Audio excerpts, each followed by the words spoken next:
vos yeux partout à tout instant. Avec la DTV, vivez la magie de la télé.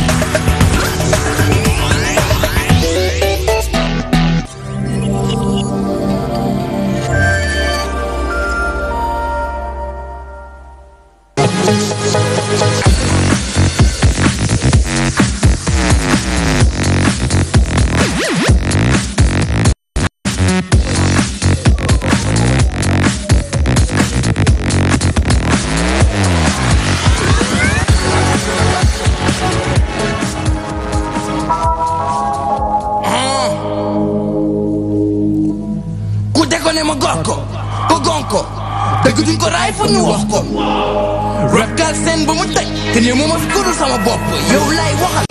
yow lay nay waxal yow lay nay waxal foo ma seen ndawal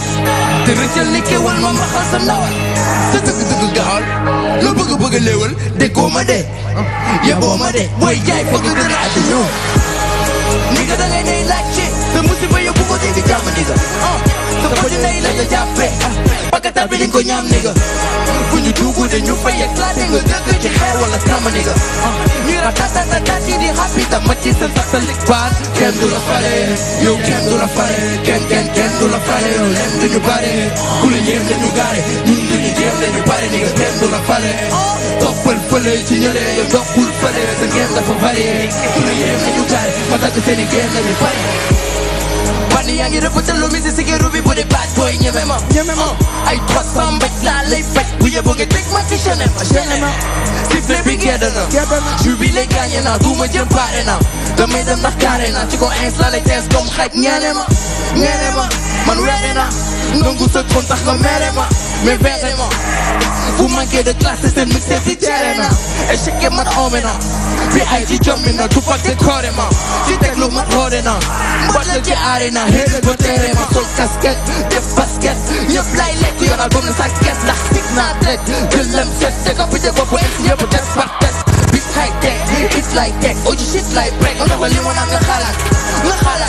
sa segg lenteur saf ni marinade ci salade cuwe na nañ dafa raffiné et ko ci seen dune mais pourtant lui de lutte sans flamme il est là après matinée et puis deviné ma defee nay bruit sans carte am na quantité variée am qualité sa na kundo gat boogu maag bi ci nigga yu ma tatu gaay ndax game daf saw seeni kaw lay def nigga da ngay ay laajte te musiba yow bu ko dégg jàmm nigga sa pëju nay lañu jàppe bakkatar bi li ko ñoom nigga fu ñu dugg de ñu fay éclaté nga dëgg ci xeer wala kama nigga ñuy ratatatat yi di happy ta ma ci seen satellite baat kenn du la fare yow kenn du la fare kenn du la fare yow leen duñu bare ku la yéem dañu gaare ñun duñu jéem dañu pare nigga kenn du la fare toppal fële ci ñële yow noppul fële sa ngeen dafa varié ku la yéem dañu gaare ma tagg seeni ngeen dañu pare rap naa ko Youssou Ndour moo koy way laaj ma ku koy taatu mbéy ngay fay ay technique yu xaarañ lay sabañ te gogo ci gàllañ ku koy fay ci ndéggee kay ba bañee ku la pendre xaarul tey kenn du la ndey faale what you say fuck you hey kase seen mafia ngeen yàqule doon laaj bi la feeñu la guddi rey ni la jàpp see bu ci di ki la nga buuri foo ma seen takka la sa fil la ma nga déjë soo dara ma lakka sa xuuri may bandi bi bëndal ba bagi di yegg ci Poseidon bi ci Whatsapp yow yaa ngi fit drop ma def ci rap bi stop sa carrière Poseidon damal la def suñu poche yegg si nga suufu doon taalibe ñoo la daa kërab si zaar ba ci batin boss bu nga ultime poche déclenche ultime poche dañu ultime force console sa Macintosh suñu hip hop non stop ni nga koy ko xool ko bon bari si sa Macintosh asi moo nga job boobu maa ngi yoga ku ñoom bañi job maa ngi naanay soda nii la mbokaali may tega it la broda I don't give a fuck tell me my girl for nigga da ngay nay laajte sa musiba yow bu ko dégg jàmm nigga sa pëju nay lañu jàppe bakkatar bi di ko ñam nigga fu ñu dugg de ñu fay éclaté nga dëgg ci xeer wala kama nigga ñuy ratatatat yi di happy ta ma ci seen satellite baat kenn du la fare yow kenn du la fare kenn du la fare yow leen duñu bare ku la yéem nañu gaay ñun duñu jéem nañu pare nigga kenn du la fare toppal fële ci ñële yow noppul fële sa ngeen dafa varié ku la yéem nañu gaay ma tagg seeni ngeen dañu pare kenn du la fare kenn du la fare toppal fële ci ñële maa nigga seen game dafa varié Très belle prestation. Il se nomme Virus de son vrai nom, Cheikh Ibra Diop. Mais Virus, bëgg naa ñu dellusiwaat si tur bi xam naa si kanam la temps que ngay dal ci plateau bi ñu koy dalal ak jàmm muy suñu artiste du jour moo xam ne tey mu nekk rappeur rap boo xamante ne nii mu ngi ko commencé atum 2010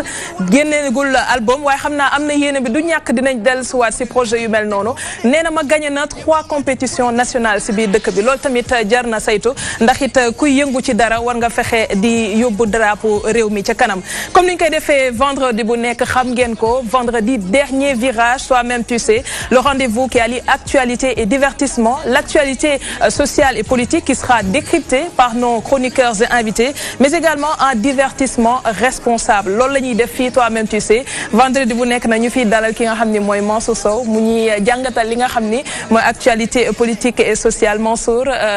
bàjj mooy tey bi moom moof bi macha allah. laa ko tuddee. wala dag may nax rek. non non yow yaa ko moom. waaw Mansour tey ngay dalal sa invité mu di Mourtala Seck membre comité directeur bokk gis-gis. salaamaaleykum. sëñ Mourtala maa ngi leen di nuyu yéen waa DTV di nuyu téléspectateurs également yi ñuy seetaan surtout waa Guédiawaye gëm a jóge ak sama parti bokk gis-gis bu président Pape Diop merci beaucoup. waaw dinañu waxtaanee tamit lu bëri li nga xamante ne soxal na actualité politique bi mais du ñàkk tamit dinañ ñëw ci comme ni mu ko waxee sànq. wàllu environnement ci biir Guédiawaye loolu tamit dinañ ko yaatal Maymuna maa ngi ci sañsa bi Maymuna ñaan tey yaa ñuy defal Actubuzz nekkal ñu tamit fii ci Info Média Maymuna naka vendredi bi. vendredi bi comme tous les autres vendredis rek ñu def à la légère rek. bi mooy ajuma 2.0 xanaa. gis naa la di la jàppale rek arab yow lay jàppale gis naa sa vax moo tax ma génn ci vax bi tey. kon vax moo xew tey ci vendredi bi alors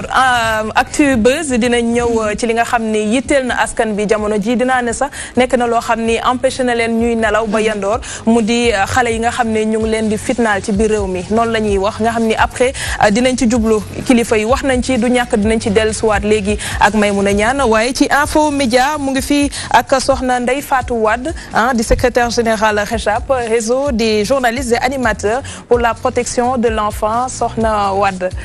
ñu ngi lay dalal jàmm ci plateau toi-même tu sais. waaw jërëjëf maa ngi leen di remercier ci invitation bi di nuyu ñi ma fekk ñëpp sama confrères yi sama consoeurs yi ak invité yi ma bokk plateau bi. jërëjëf dinañ ci dellusiwaat tey vendredi 23 mars di bés bi ñu jagleel wàllu météo ci àddina bi ñu indi fi tamit ñoo xamante ne seen xam-xam màcc na ci wàllu boobu ñu am fi invité mu di Ousmane Ndiaye di chef département et recherche développement bu ANACIM sëñ bi Ndiaye ñu lay dalal ak jàmm tey moom wàllu météo la ñuy waxtaanee. incha allah jërëjëf Aram maa ngi nuyu ñëpp ñu ma bokkal plateau bi. di nuyu aussi téléspectateurs effectivement comme ni nga ko waxee tey le 23 mars muy journée mondiale de la météorologie. Alaaji Sala Bigué wala man Père Sala Bigué damay bëgg ñu may bàyyi may wax ni ma ko bëggee Père Sala moo ma gën a jubu que Alaaji Sala Bigué comme ni ko Nicolas di ko defee Alaaji Sala nekk fii di ñu magal ci plateau bi mu di loo xamante ni chaque jour buñ ko seetaanee di si jàngat. Alaaji Sala ñu ngi lay dalal ak Aram maa ngi kontaan man tamit di la dalal di kontaan nag parce que tey nee naa sax est-ce que après bu nu kiiyee léegi Nicolas est-ce que duñu xool affaire yi waaw parce que daal xam naa ni maa lay coaché incha allah rabbi di kontaan nag bu baax a baax tey yi ci vraiment jàkkaarloo bi. incha allah waaw dañuy njëkkee rek ci suñu artiste xam naa comme ni ma ko waxee woon sànq il faut mu wax ma son bi fan la jógee Virus man bëgg naa déjà balaa kenn du la faale ndax dégg naa kenn du la faale mais man li ma bëgg nga dellu si Virus fan la jógee. ok donc Virus booy xool parce que sénégalais yi d'habitude bu ñu déggee Virus tout le temps c'est quelque chose de négatif mais par exemple Virus tu peux pas savoir si c'est négatif ou positif tant qu'amul suivi. Moi, je pense raison pour laquelle les gars, ils ont vraiment précisé dans le virus VIH ou le virus Ebola et tout. Donc, je pense que c'est différents styles de virus. Donc, quand il y a juste le virus, c'est amul suivi, donc tu peux pas savoir si c'est un virus. Il y a un message de sensibilisation derrière. Voilà. Donc, B, c'est juste un virus qui contamine selon ses idées et sa musique. Tu vois, parce que virus, mon lié, moi, contamination. Donc, moi, je contamine mes fans par rapport à ma zik. donc loolu laa jël transmettre leen ko. dëgg la voilà. waaw kenn du la faale man moo ko déggee léegi nee naa kaddu gi mbaa ñoom persala du ñu yëkkati ñëw dóor parce que am na yu ma si dégg nee naa ku bëgg a véhiculer message boo xamante ne ce sera consommable par tout le monde. ndax yooyu tamit jarul bàyyi xel wala loolu yëpp si message la bokk. parce que kenn du la faale booy xool éco trip la quoi parce que je parle de moi mais kenn du la faale en fait. daa message bu muy apporter quoi parce que déjà boo nekkee ci benn kër famille nga nekk soutien de famille voilà xam nga ta situation est un peu voilà comprendre demee fa noonu dafa am baat kenn du la faale. donc haters bu nga xam ne ni kooku day dem di yàq sa der ci gannaaw ba boo bëggee avancer mu ne la doo avancer truc dem di yàq sa der ci gannaaw ko kenn du ko faale. donc c'est-à-dire que yow kenn du la faale doo ma tere def sama job fi ma bëgg a yegg xam naa fa am naa but am naa objectif te mënuma fa tere yegg donc loolu. xaaj bi lu ko waral. lan si style bi la bokk xaaj bi. waaw bi style bi la si style bi la. tu vois voilà. artistiquement alors carrière bi kañ nga ko démarré.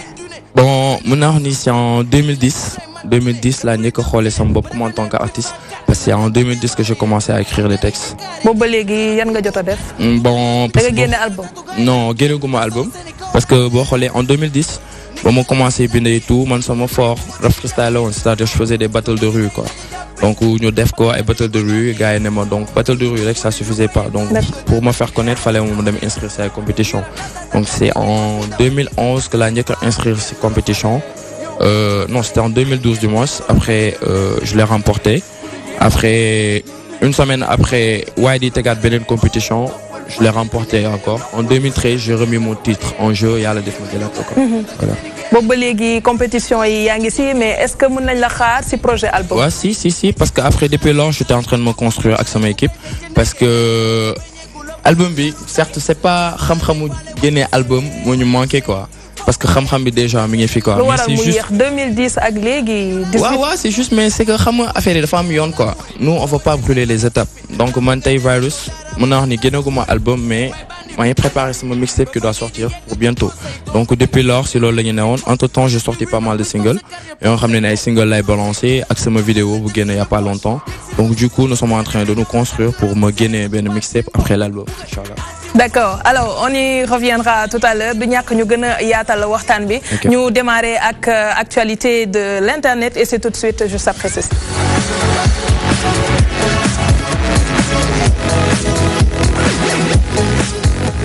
Maïmouna Niane tey yaa ñuy defal actu buzz nag première actu rap d'enfant un homme arrêté avec 2 garçons dans un bus une info de Seneweb. voilà Aram du ñàkk jamono ji yëpp yaa ngi dégg li nga xam ne kon mooy sàccum xale yi nga xam ne ñu ngi koy dégg ci réew Sénégal ba pare di leen faat démb am na benn ndaw si nga xam ne kon jàppoon nañ ko foofu ci Médina ci Tivaouane tamit ñu dem fa ñu daal di jàpp benn xale bu góor kon bu nga xam ne bëggoon na jël ñaari xale yu góor. ba finalement sax ñi nga ne xam ne ñoo nekkoon ci quartier bi ñoo ko jàpp ngir bëggoon ko dóor tey jile kon bu ñu sukkandikoo ci l'observateur ñu ne Notto Gouye Diama am na benn xale bu góor tamit bu fa bëggoon jàpp ay ñaari xale yu góor yi nga xam ne seen at toll na kon ci 12 ans bu 11h di jot ci suba donc ñi nga xam ne kon ñooy gendarmerie ñoo leen jàpp donc kidnappeur bi ñu ne woon dafa dugg ci bus bi ngir rek wax xale yu góor yi nga xam ne ñaari xale yu góor yooyu mu jëloon ne daf leen doon indi fii ci capitale sénégalaise bu Dakar pour daal di leen utal liggéey donc loolu la waxoon li nga xam ne ñoo nekk ci biir car bi bu xam ne gendarmerie def na li nga xam ne mooy patrouille pour mën a vérifier ñi nga xam ne ñoo nekk ci bus bi donc si réponse xale yu góor ñi wala seen visage expression niñ ko defee ci la ñu xamee ni xamuñu sax ñi nga xam ne mooy xale bu góor boobu ñu àndal léegi buñ ko laajee mu ne dafa comme ni ma ko waxee sànq dañoo ñëw ci dafa bëggoon ñëw fii ci Ndakaaru pour utal leen li nga xam ne mooy liggéey donc ñu ne si bu ñu sukkandikoo ci article bi depuis mercredi ba tey donc xale yu góor yooyu ñu ngi ci loxoy kidnappeur bi ba tax na sax depuis lors seen parents ñu ngi leen doon wër à travers li nga xam ne mooy média yi ak tamit koñ yi ngir rek mën a def alerte ci noonu lañ demee ci nga xam ne mooy commandement bu brigade bu Mboro ci la ñu defee li nga xam ne mooy loolu ba dem ci gare routière bi mën a génne ñaari xale yooyu ci bus bi fi mu ne nii joxe nañ sax li nga xam ne mooy initialu xale bu góor bi doon def loolu ñu ne MF la tudd donc instant bi mi ngi ci loxoy yoon ba tax na sax ubbi nañ ci enquête. D'accord Maïmouna du ñàkk ñu gën ko yaatal mais comme actualité deuxième bi tamit soxal na poñ boobu ba tax na président Macky Sall moom it yëkkati na ci ay kaddu Macky sur les enlèvements et meurtres d'enfants je me sens profondément mal de Dakar Matin. mi ngi noonu sax mu doon ay kaddu yi nga xam ne tey yëkkati na ko fi nga xam ne mooy RFM Matin. donc suñu naataango yooyu nga xam ne sax actuellement le président Macky Sall mi ngi en séjour ci dans la capitale rwandaise fi foofu la yëkkatee li nga xam ne mooy kaddu yooyu pour wax ni rek ñaawlu na lu bu comme ni ko sénégalais yu bëri di ko defee ñaawlu na li nga xam ne jamono ji mooy nekk situation Sénégal ñuy di enlever xale yi wala tamit di leen faat donc ci noonu sax dañ leen di proposer l'extrait du président Macky Sall ñu ñëwaat ci plateau bi.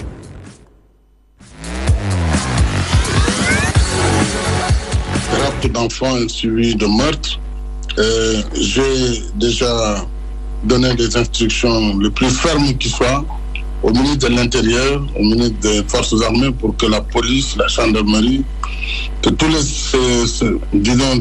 les services de sécurité de l'État, les renseignements, puissent se mobiliser pour traquer ces malfaiteurs et les traduire devant la justice. Aucune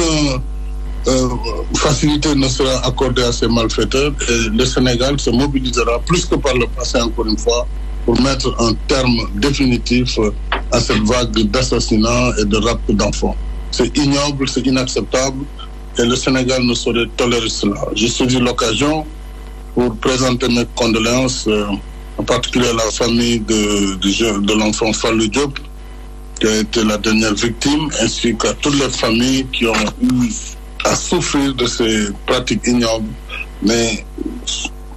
croyez-moi, le président de la République, le gouvernement prendront toutes les mesures qu'exige la situation. À l'instant, le président Macky Sall qui s'exprimait sur les ondes de la RFM muy wax ci phénomène boo xamante ne nii nekk na léegi si cause si askan bi Mansour Sow tey boo déggee président lu muy wax ak phénomène bi nu mu jëlee ampleur si dëgg bi ban commentaire ngay am. man dama naan rek c'est le comble de l'ignominie parce que xalaatoon nañ que ni dañ doon ci askan woo xamante ni dinañ subir toutes sortes de violence mais bu egg fii nga xamante ni da ngay jël xale boo xamante ni innocence am kenn prouvé tu ko ngay. bu weesuwul nga egg ci kawam sax ngay rey di tàggale ay cër dafa nekk loo xamante ni dafa doy waar te jàpp naa ni heureusement que le chef de l'État même a parlé que mieux vaut tard que jamais. parce que voilà Kigali fa mu waxee. c'est vrai que mën nañ dikkaat ci ay points yu bëree bëri sax mais comme wax na rek nañ jàpp que ni wax na te fi mu waxee fa la waroon fi mu waxee contexte bi mu waxee fa la war a waxee ndax war nañoo dalal fi mu toll nii xelu parents yi xelu askan bi yëpp parce que nit ñi tiit nañu man dama jàpp que ni Sénégal. ñu ngi soog a dund situation d'instabilité wala d'insécurité nationale bu njëkk peut-être dañ daan wax xew-xew day am ñu ni Mboro la amee wala benn gox la amee foofu la yem mais tey jii fait bi nga xamante ni may mën a relater na ko léegi fan lañ la wax la amee Notto Gouye Diama nekk ci département bu Tivaouane région de Thiès bërki dem mu am ci Touba Kër Niang Touba région de Diourbel mu am fii Rufisque récemment donc ce qui veut dire que tey jii amul benn zone boo xamante ni bu nekk ci biir dëkk bi boo xam ne mën nga échapper ci phénomène bi la lu ñuy ñaan rek mooy comme autorité yi fi mu toll nii c'est l'État qui est le garant de la sécurité des personnes et des biens et que c'est l'État aussi moo détenir li ñuy wax le monopole de la violence légitime moom moo war a mën a taxaw ngir dalal askan bi que état boobu leen ni ko président waxee ñu bañ leen a defal benn facilité ñoo ñuy def ñaawte fii bu ñu yeggee rek ñu mën leen a sanctionner à la hauteur même des actes posés. alors soxna Ndeye Fatou si yow la ñuy ñëw nga jiite REJAP muy di kuréel boo xam ne dañuy yëngu ci wàllu luy sàmm aqu gone yi tey li xew Sénégal yow nan nga koy dundee. waaw damay préciser que secrétaire général bi la Doudou Coulibaly moom mooy président bi bon ni ma ko dundee mooy comme ni ko Sénégal yëpp dundee comme ni ko parents yëpp dundee mais particulièrement les mamans. tey jii képp koo xamante ne saa yoo xëyee rek yaa ngi taal sa rajo déggaat est-ce que du amaat beneen cas et puis foofu lañ toll looloo gën a graaw nag. nit ñi tollootuñ sax fu ñuy xalaat ne xëy na affaire bi tane mais nit ñi dañu toll foo xam ne chaque jour bu ñu xëyee ñi ngi xalaat ndax du amaat beneen cas donc ëpp na loxo daal enfin le président a parlé. Comme a dit Mansour, mieux vaut tard que jamais. Après le directeur de la sûreté publique, on attend que le procureur montam wax parce que moom mooy tey jii wax mo ministre de la justice. mais moom le maître des poursuites voilà le maître des poursuites waxam dina gën dalal xel par rapport ak daan yi nga xam ne nit ñi ñu ngi koy xaar ci ñi nga xam ne ñoom ñoo def ñaawteef yooyu en tout cas daal moom tout le monde est meurtri te ñëpp tam tiit nañu. sëñ Ousmane Ndiaye si yow lay ñëw li xew jamono ji est-ce que du parents yi tamit ñoo bàyyee ko dafa mel ni lépp rek dañ ko wékk ci kaw nguur gi. waaw je pense que ñëpp ko war a naqarlu comme ni ko Mansour waxee que soxna si je pense aussi président a fait ce qu'il devait faire comme parce que kaddu yi gën a rëy Sénégal moom mu yëkkati kaddu wax ci tamit jëme ci dafay am solo mais je pense que responsabilité aussi c'est parental parents yi aussi ku nekk da nga war a bale sa kër je pense ku nekk bale sa ëtt defe naa ni rek mbedd mi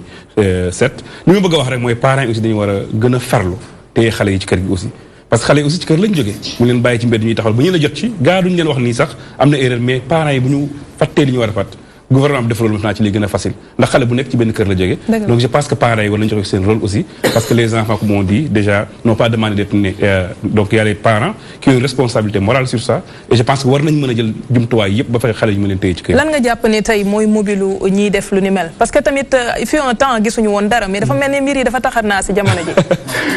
xam boo leen jàppee nga laaj leen la mooy mobile bi mais daal nit ñaa ngi wax ci journaux yi laa koy déggee ñu wax naan peut-être élection en général buy jub si day am yu mel noonu te gis nañ sociologiquement parlant est-ce que yenn fee yi tamit jarul ñu si bàyyi xel. waaw je pense que war nañ ci sociologue yi war nañ ci wax war nañu xool lu tax ak aussi affaire dafa xaw a niroo quoi boo xoolee. waaw ci yenn quartier yi nga xam ni dañuy néew di doole lay jógee ensuite boo xoolee day am déjà ay mutilation yu mel noonu donc loolu lépp boo ko recoupé day war tam ñu ci xalaat bu baax a baax di xool lan moo tax nit war a mën a dem ba foofu. loo xam ni suux la ci yow. loo xam ni doomu aadama parce que ku nekk am nga doom yaakaar boo amul doom aussi mës nga gis ay xale nga jàpp xale bu ndaw koo xam ni amul défense amul dara nga mën ko jàpp mën ko yóbbu foo ko jëme loolu question yi ensuite boo ko jàppee di ko sacrifier yenn sacrifice yi je pense que yooyu aussi war na ci mën a waxtaan bu baax sur le plan sociologique xam ni la moo xew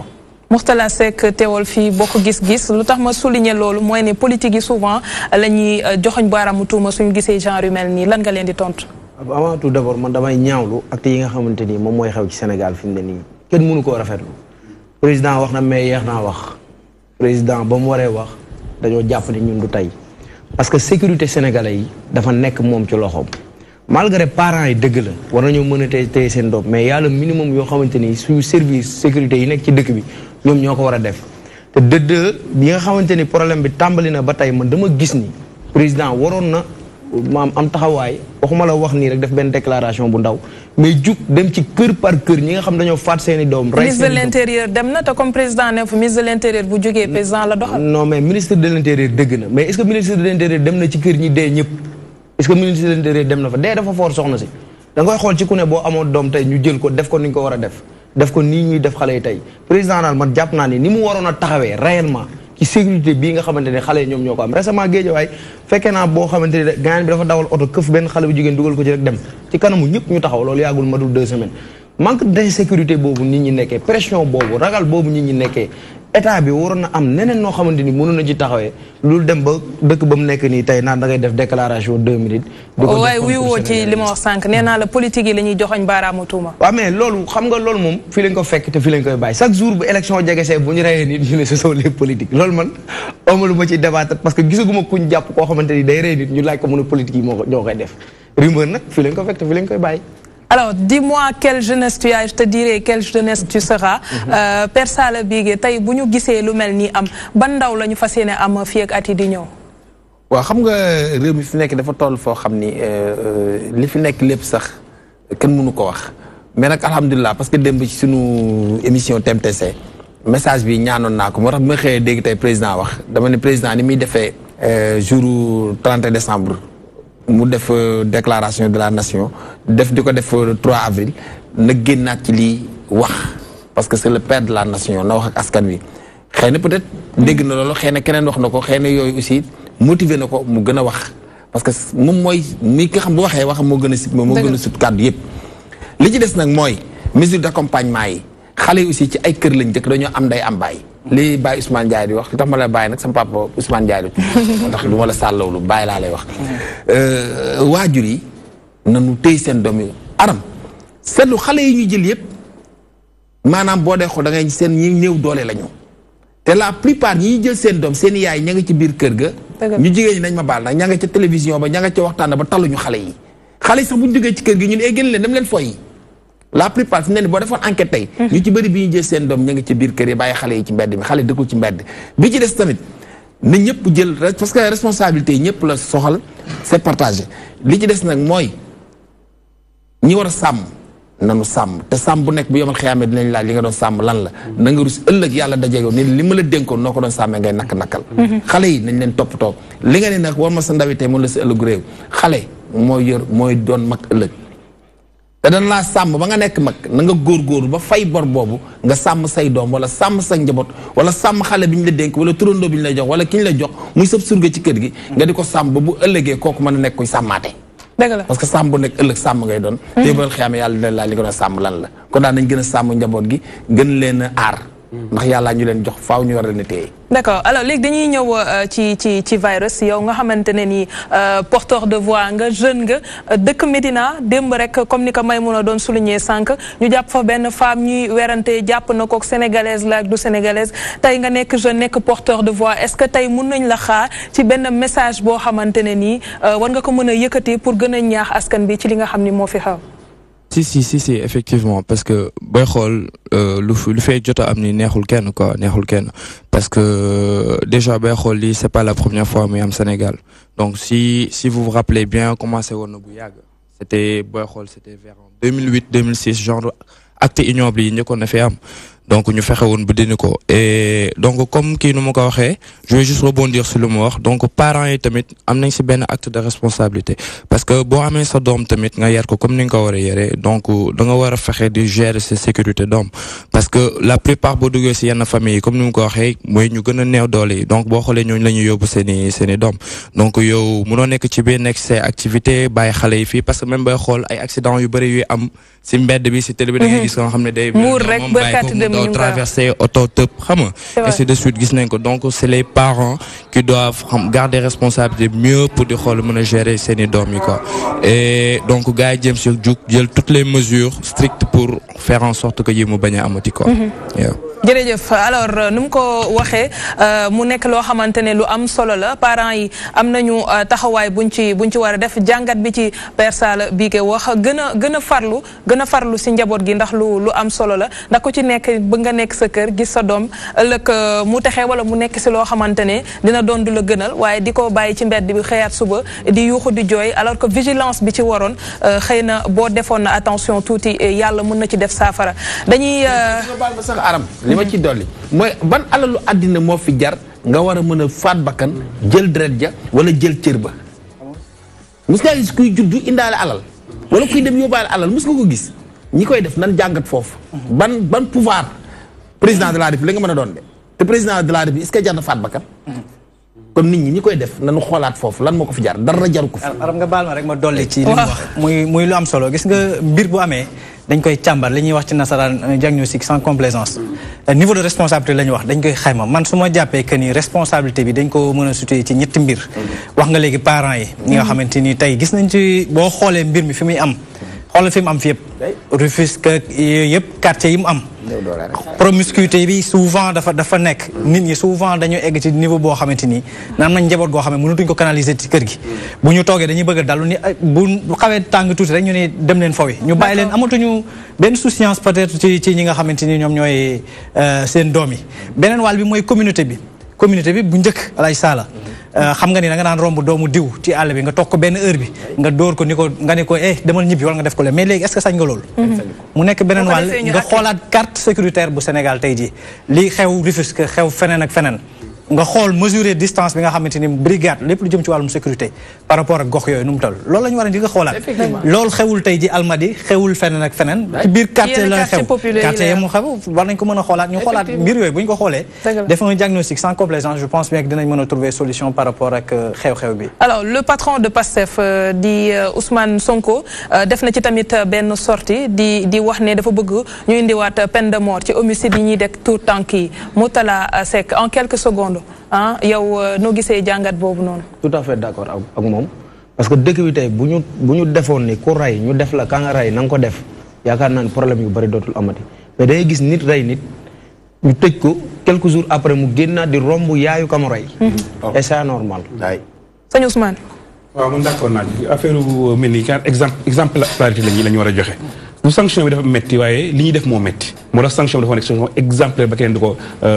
ko xalaat man d'accord naa ci loolu Ousmane Sonko ci Ousmane Sonko li mu wax parce que vraiment aussi li doy na waar c'est la première fois mu am loolu il faut ñu ni sanction bi nga xam ne ku nekk bu sa xel demee nga xam ne dootoo ko def xam boo ko defee bu ñu la jàppee li ñuy teg ci sa ndodd donc doo ko dina la dissuader ba doo ko ñemee def waaw bi ma bëgg a yokk tuuti rek ba mu baale mooy kii bi analyse bi mu def macha allah analyse kii la mais bi ci des mooy xale yi taxawal aussi dafa bëri ñu sa pas remarqué nga booy dawal sa oto chaque fois xale yi ni ñuy wooyee bët ñu fëgg la donc am na day yomb daal dafa yomb ba mu ëpp ñu bàyyi xale yi taxawal parce que kenn waxul dara ba tey lii xew donc je pense gouvernement aussi war nañu xalaat ci côté boobu daal xale yoo xam ne dañoo war a teewlu ci jàng dañu war a taxaw ci naan comme nekk suñu avenir ñu leen di bàyyi ñuy taxawal généwul kenn amul keneen alhamdulilah am na association yu jublu mais gouvernement war na def rôle am en tant que état pour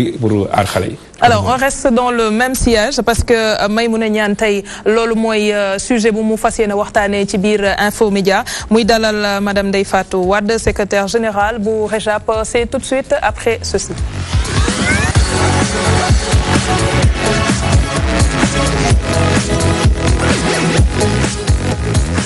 Maïmouna on va la nga dalal sa invité. Voilà Aram comme ni nga ko waxee rek ñu ngi fi doon dégg léegi ne ku nekk naan les responsabilités sont situées ñi joxe nañ état ñi wax nañ li nga xam ne ñooy parents yi waaye média tamit dañu am li nga xam ne mooy responsabilité bu rëy par rapport ak li nga xam ne mooy xale yi Ndeye Fatou di secrétaire général REJAP di réseau bi nga xam ne kon mooy tënk ñi nga xam ne mooy journaliste ak animateurs yi pour la protection de l'enfance donc ñu jëm ci li nga xam ne mooy traitement de l'information par rapport ak situation bi nga xam ne xew na Sénégal ndax en tant que journaliste satisfaire na la am déet. jërëjëf Maïmouna bon je vais pas m'aventurer à critiquer wala di joxe une note par rapport ak liggéey confrères yi ak consoeurs yi. Et vous comprendrez parce que journaliste bu nekk. da nga tënku ci ligne éditoriale mais pour cas bi nga xam ne moom moo jëm ci wàllu xale yi man je pense que journalistes yi xam mesurer nañ seen sens de responsabilité parce que mbiru xale surtout traitement information bu jëm si mbiru xale rawatina ay cas de viol ay cas de meurtre ay cas de kidnapping toute forme de violence dafa bokk si li ñuy wax sujet sensible te nekkul tam loo xamante ne journalistes yi dañ siy wax wala ñu siy bind di njëkkante pour am primeur information bi donc je pense que journalistes yi ak ku mu munti doon rek jusqu'à présent dégguñu ñu def ci loo xamante ne doon na loo xam ne bokk na ci li gën a jaaxal nit ñi mais quand même ay dérapage du ñàkk surtout mu doon ay dérapage ci kaddu wala mu doon ay dérapage ci bind wala mu doon ay dérapage yoo xamante ne journaliste bi may na beneen nit mu wax loo xamante ne parce que loolu tam responsabilité journaliste la journaliste même bu ko waxul mun na tàllal micro nit koo xamante ne wax na lu ëpp loo xamante ne dafa génn ci micro wala moom mu bind ko de son propre gré bind ko mais quand même je félicite quand même les journalistes parce que tey jii li nga xam ne moom moo xew lu ci bëri si journalistes yi lañ ko yëgee tey jii ku yeewu yaa ngi taal sa rajo di déglu wala nga jënd journal di xool lu xew wala nga dem ci site yi tey tamit alerte bi nga xamante ne population bi tey jii am nañ ko position d'alerte bi ñu jël journalistes yi dañ si contribuer lu bëri donc je pense que ne même bu amee ay quelques dérapages tey jii liggéey ci journalistes yi def lu jara naw la. voilà ngay wax ci li nga xam ne mooy dérapage yi. am na yoo xam ne ñun jàpp nañ ko ci li ci mel ni boo jëlee li nga xam ne mooy audiovisuel bi am na ay termes wax nga ko sànq yi nga xam ne ñu ngi koy dégg te peut-être du neex ki nga xam ne moom la dal directement kon boo jëlee kàddu yi ci mel ni rey nañ xale bi je peux pas donner de nom pour gën a méttitaat di nga xam ne mooy famille bi mais est-ce que kàddu yooyu noonu war nañ ko en tant que journaliste war nañ ko di ko yëkkati ci li nga xam ne mooy rajo wala télévision famille ki nga xam ne xale ak li ñuy wax sujet bi dafa sensible genre kàddu rey nañ ko wala tàqale nañ ko ak yaramam beeg ak genre terme yu mel noonu par rapport ak li nga xam ne mooy journaliste yi ñu ngi koy yëkkati ci seen papier yi. waaw d'abord il faut se poser la question société bi tey jii li xew ci affaire xale yi est-ce que ñoom bëgg nañu comprendre ñi nga xamante ne ñoom ñooy def crime audio yooyu ci yenn anam lañ koy defee xam nga tey jii rek bon même bu fekkee kàddu yi ça dérange tey jii su ma jëlee kaawu Fallou ñu baal ma ci li ma ciy ñëwaat parce que aussi tam il faut qu'on dise les choses nu mu xawee leeree pour que ñu comprendre peut-être yenn dérapage yi xam nga tey jii dañu wax ne rey nañ ko dugal ko ci saako ak yeneen ak yeneen ak yeneen tey jii tonton Sall Bigué mi ngi expliqué naan yenn xale dañ leen rey jël seen deret affaire yoo xam ne yow boo ko déggee daf lay heurter mais tey jii en fait c'est un couteau à double tranchant tey jii man je suis sûr que ne peut-être journaliste yi bu ñu expliqué wul woon ni crime bi mel wala ak ni mu méttee yenn autorités yi duñ ci taxawaay bu war. mais est-ce que tamit duñu taxaw ci place par exemple yaay wala papa bi nga xam ne doomam lañ def loolu. waaw moom laa bëgg expliquer nii moo tax ma ne c'est un couteau à double tranchant tey jii peut-être bu ñu expliqué woon naka la crime yi demee wala naka la méttee ak comment ça s'est passé tey jii duñu indi sensibilité surtout parents yi ba ñuy gën a mën di tëye seen doom yi si kër yi kon dañ naan rek ñi ngi sàcc xale yi après feeñ nañu wala na et cetera mais aussi tamit c'est vrai que journaliste bu nekk da nga am responsabilité tey jii am na parents yenn yaayu ku mel ne Fallou moom fu mu toll ni nalawatul saa yu tëddee am na fu mu koy expliquer ci benn reportage saa yu tëddee mi ngi déggaat voix doomam mi ngi gisaat tam en image ni ñu reyee doomam di retracer film meurtre bi te fekkeew ko sax te fekkeew ko donc loolu tam aussi metti na mais bon journalistes yu bëri aussi tamit dañuy relater faits yi à la dimension de ni mu amee bon moo tax may la c'est un couteau à double tranchant j'appelle sama naataango aussi journalistes yi à plus de responsabilité mais aussi tam ça se comprend parce que tamit drame yi am nii ñoom ñoo toll noonu peut-être que comme ni nga ko waxee journaliste aussi tam war nañ bàyyi xel li ñuy bind man maa ngi fàttaliku temps yi ma nekkee presse écrite pour te dire que li ngay wax rek pour firndeel ko temps yooyu j'étais chroniqueur judiciaire dañ doon dem palais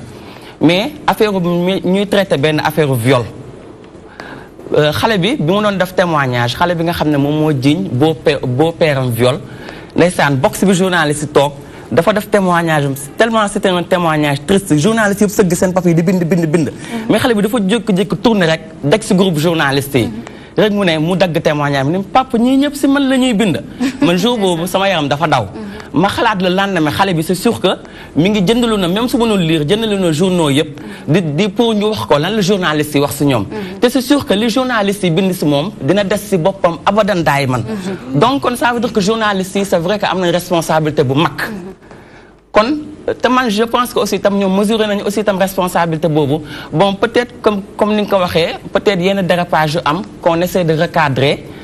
tout en respectant aussi tam la véracité tam des faits bu ñuy relater faits yi mais tam di xaw a comme ni nga ko waxee dose tam dina ci baax mais tamit du tee tamit ñuy wax tamit li nga xam ne moo am pour nit ñi tam gën a nekk en alerte. leneen tamit loo xam ne ñu ngi koy nemmeeku ci mbir mi ba tey li nga xam ne mooy droit à l'image ndax dañuy faral di dégg ne xale même bu fekkente deful dara sax waroo jël exposé li nga xam ne mooy image am à la télévision mais cas Fallou bi gis nañ ko am na journaux yoo xam ne wala sax yenn télévision yi dañoo jël wane ko nii même bu fekkente faatu na sax te flouté wuñu kanam gi defuñu loolu yëpp est-ce que gis nga ni c'est normal par rapport ak li ñuy wax droit de l'image. loolu moom c'est pas normal. même xale que ce soit cas bu mu nekk boo xamante ne mun na affecter psychologiquement vie am wala avenir am da nga ko war a flouter loolu moom vraiment c'est pas normal loolu journaliste yu ko def bu nekkoon man mu nekkoon keneen nekkuñu ci yoon mais dafa doon loo xam ne vraiment on le reconnaît ñi ngi koy def mais dañu dem ba dañ ko banaliser parce que léegi site internet yi dañu bëri dañuy wane image nit ñi nii même télé yi aussi dañ koy def xam nga rajo yi aussi des fois duñu flouter voix yi même sax ci presse écrite bi bu ñuy relater des faits yoo xamante ne dafa jëm ci wàllu viol dañuy def c'est vrai dañuy def initial mais dañuy joxe par exemple adresse li ñuy joxe ay précisions yoo xam ne presque des moindres détails di nga xam de quel enfant on parle donc je pense que c'est vrai yooyu yëpp yu ñu reconnaître la ay dérapage yoo xam ne ñun taskatu xabaar dañ koy def mais bon lépp daal peut-être lu ñu war a xoolaat. alors dañuy ñëw rek si benn point ndax bi mu koy wax léegi may fàttaliku Mansour ñuy waxtaan rédaction mu di comité de visionnage normalement. ci këru liggéeykaay surtout ay télé wala rajo war nañu am lu mel noonu pour di ci bàyyi xel mais est-ce que yooyu noonu yow jot nga jaar si ay médias di nga gis ñuy bàyyi aspect boobu xel visionner balaa ñuy diffuser. mais bien sûr mais même ba ci presse écrite bi mais tu sais des fois journaliste bi yow comme li nga wax dafa war am comité de visionnage mais loolu si xam nga fan la gën a méttee boo nekkee presse écrite man ça m'est arrivé ma def sama benn reportage ba pare bon j'avais choisi la photo bon image bi koy illustrer mais yow boo demee le monteur ki monté wala ki nga xamante ne peut-être moom xam nga moom beneen idée lay am wala ak côté artistique bi day bëgg a indil la yeneen image yoo xamante ne yow journaliste bi da nga xam ne lii su génnee par rapport droit à l'image bi ki doon wax dëppoowul ak yow ni nga bëggoon mu génn comme ni nga wax c'est vrai journaliste am na responsabilité mais journaliste bi kese nekkul rédaction doom kese mooy génne image yi du moom kese aussi tam moom mooy monter comme li nga wax c'est une responsabilité partagée sensationnel bi tamit quelque part dafa mel ni muy jiital ñenn ñi bëgg maa njëkk a joxe information maa ko njëkk a am buzz waa ni ko Père Sall waxee tax na tamit des fois ñu publier loo xamante ne bien sûr mooy li ma wax rek si njalbeen bi c'est des sujets sensibles yoo xamante ne waruñu ko utee buzz waruñu ko utee tamit course à l'information comme ni nga ko waxee man maa njëkk a joxe information bi maa njëkk a wane image bi boo demee sama site di nga gis image yu xale bi niñ ko def loolu vraiment war nañ si gën a am responsabilité parce que c'est des sujets vraiment très sensibles. certes que Arama marché si la heureusement ba gaañu ma sax ci genn wàll wax nga ko léegi dafa wax lu am solo muy course boobu effréné vers mbir bi man maa njëkk a génnee man maa njëkk a wane te léegi journaliste dañu am ñeneen ñoo xam ne ñoom ñoo leen di jox information tey ji citoyen bi day romb benn affaire comme li xew démb kenn mën na ko filmer envoyé ko ñenn ñooñu dañ koy reprendre textuellement noonu mu leen ko envoyé noonu la ñu koy génnee sans pour autant ñu jël temps réfléchir que ni lii am na lu ñu ci war a mën a génne am na lu ñu ci war a génne parce que man maa njëkk a génnee wala man maa yor vidéo bi nga xam ne mooy original moom moo leen ciy pousse certes wax nga ko léegi sànq ci kanam ni responsabilité tey ji kenn mënatul wax journaliste Sénégal te waxul que ni notion de responsabilité boobu am nañ ko macha allah mais buñ ci yokkoon benn mbir da nga wax sànq lu am solo ku ne am nga ligne éditoriale waaye am nga leneen tamit lu ci yokk muy am nga éthique am nga déontologie maanaam loo xamante ni daf la tiim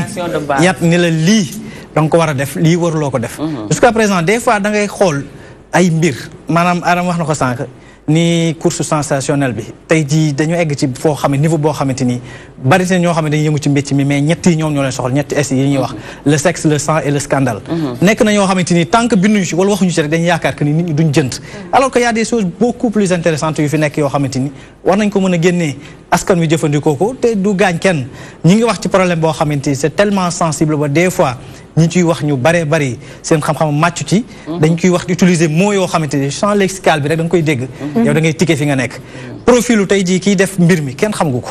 te war nañ cee interroger wu ci profil bi tey jii bu fekkee danoo dem jàpp nit ki ñu jàpp dem moom est-ce que meññul keneen ak keneen koo xam ne mi ngi def comme ni kooku donc bu ñuy utiliser nañuy xalaat bu baax notion de responsabilité li ñu yor mu doon lu am solo Alaaji Sala si yow lay ñëw bu ñu gisee traitement journaliste bi yow yaa ngi si milieu bi mais man benn aspect moo may interpeller tout le temps à la rédaction bu ñuy war a traduire benn texte bind ko ci français mais wolof bi transcription bi am na des fois terme yoo xamante ne boo ko utiliser rek di nga changer sensu phrase bi est-ce que yow tey loolu yaa ngi koy remarquer ak tamit lan nga gis ni journaliste yi war nañ ko gën a mën a def pour que traitement boobu noonu di jaar yoon Aram junju rek day doy borom xel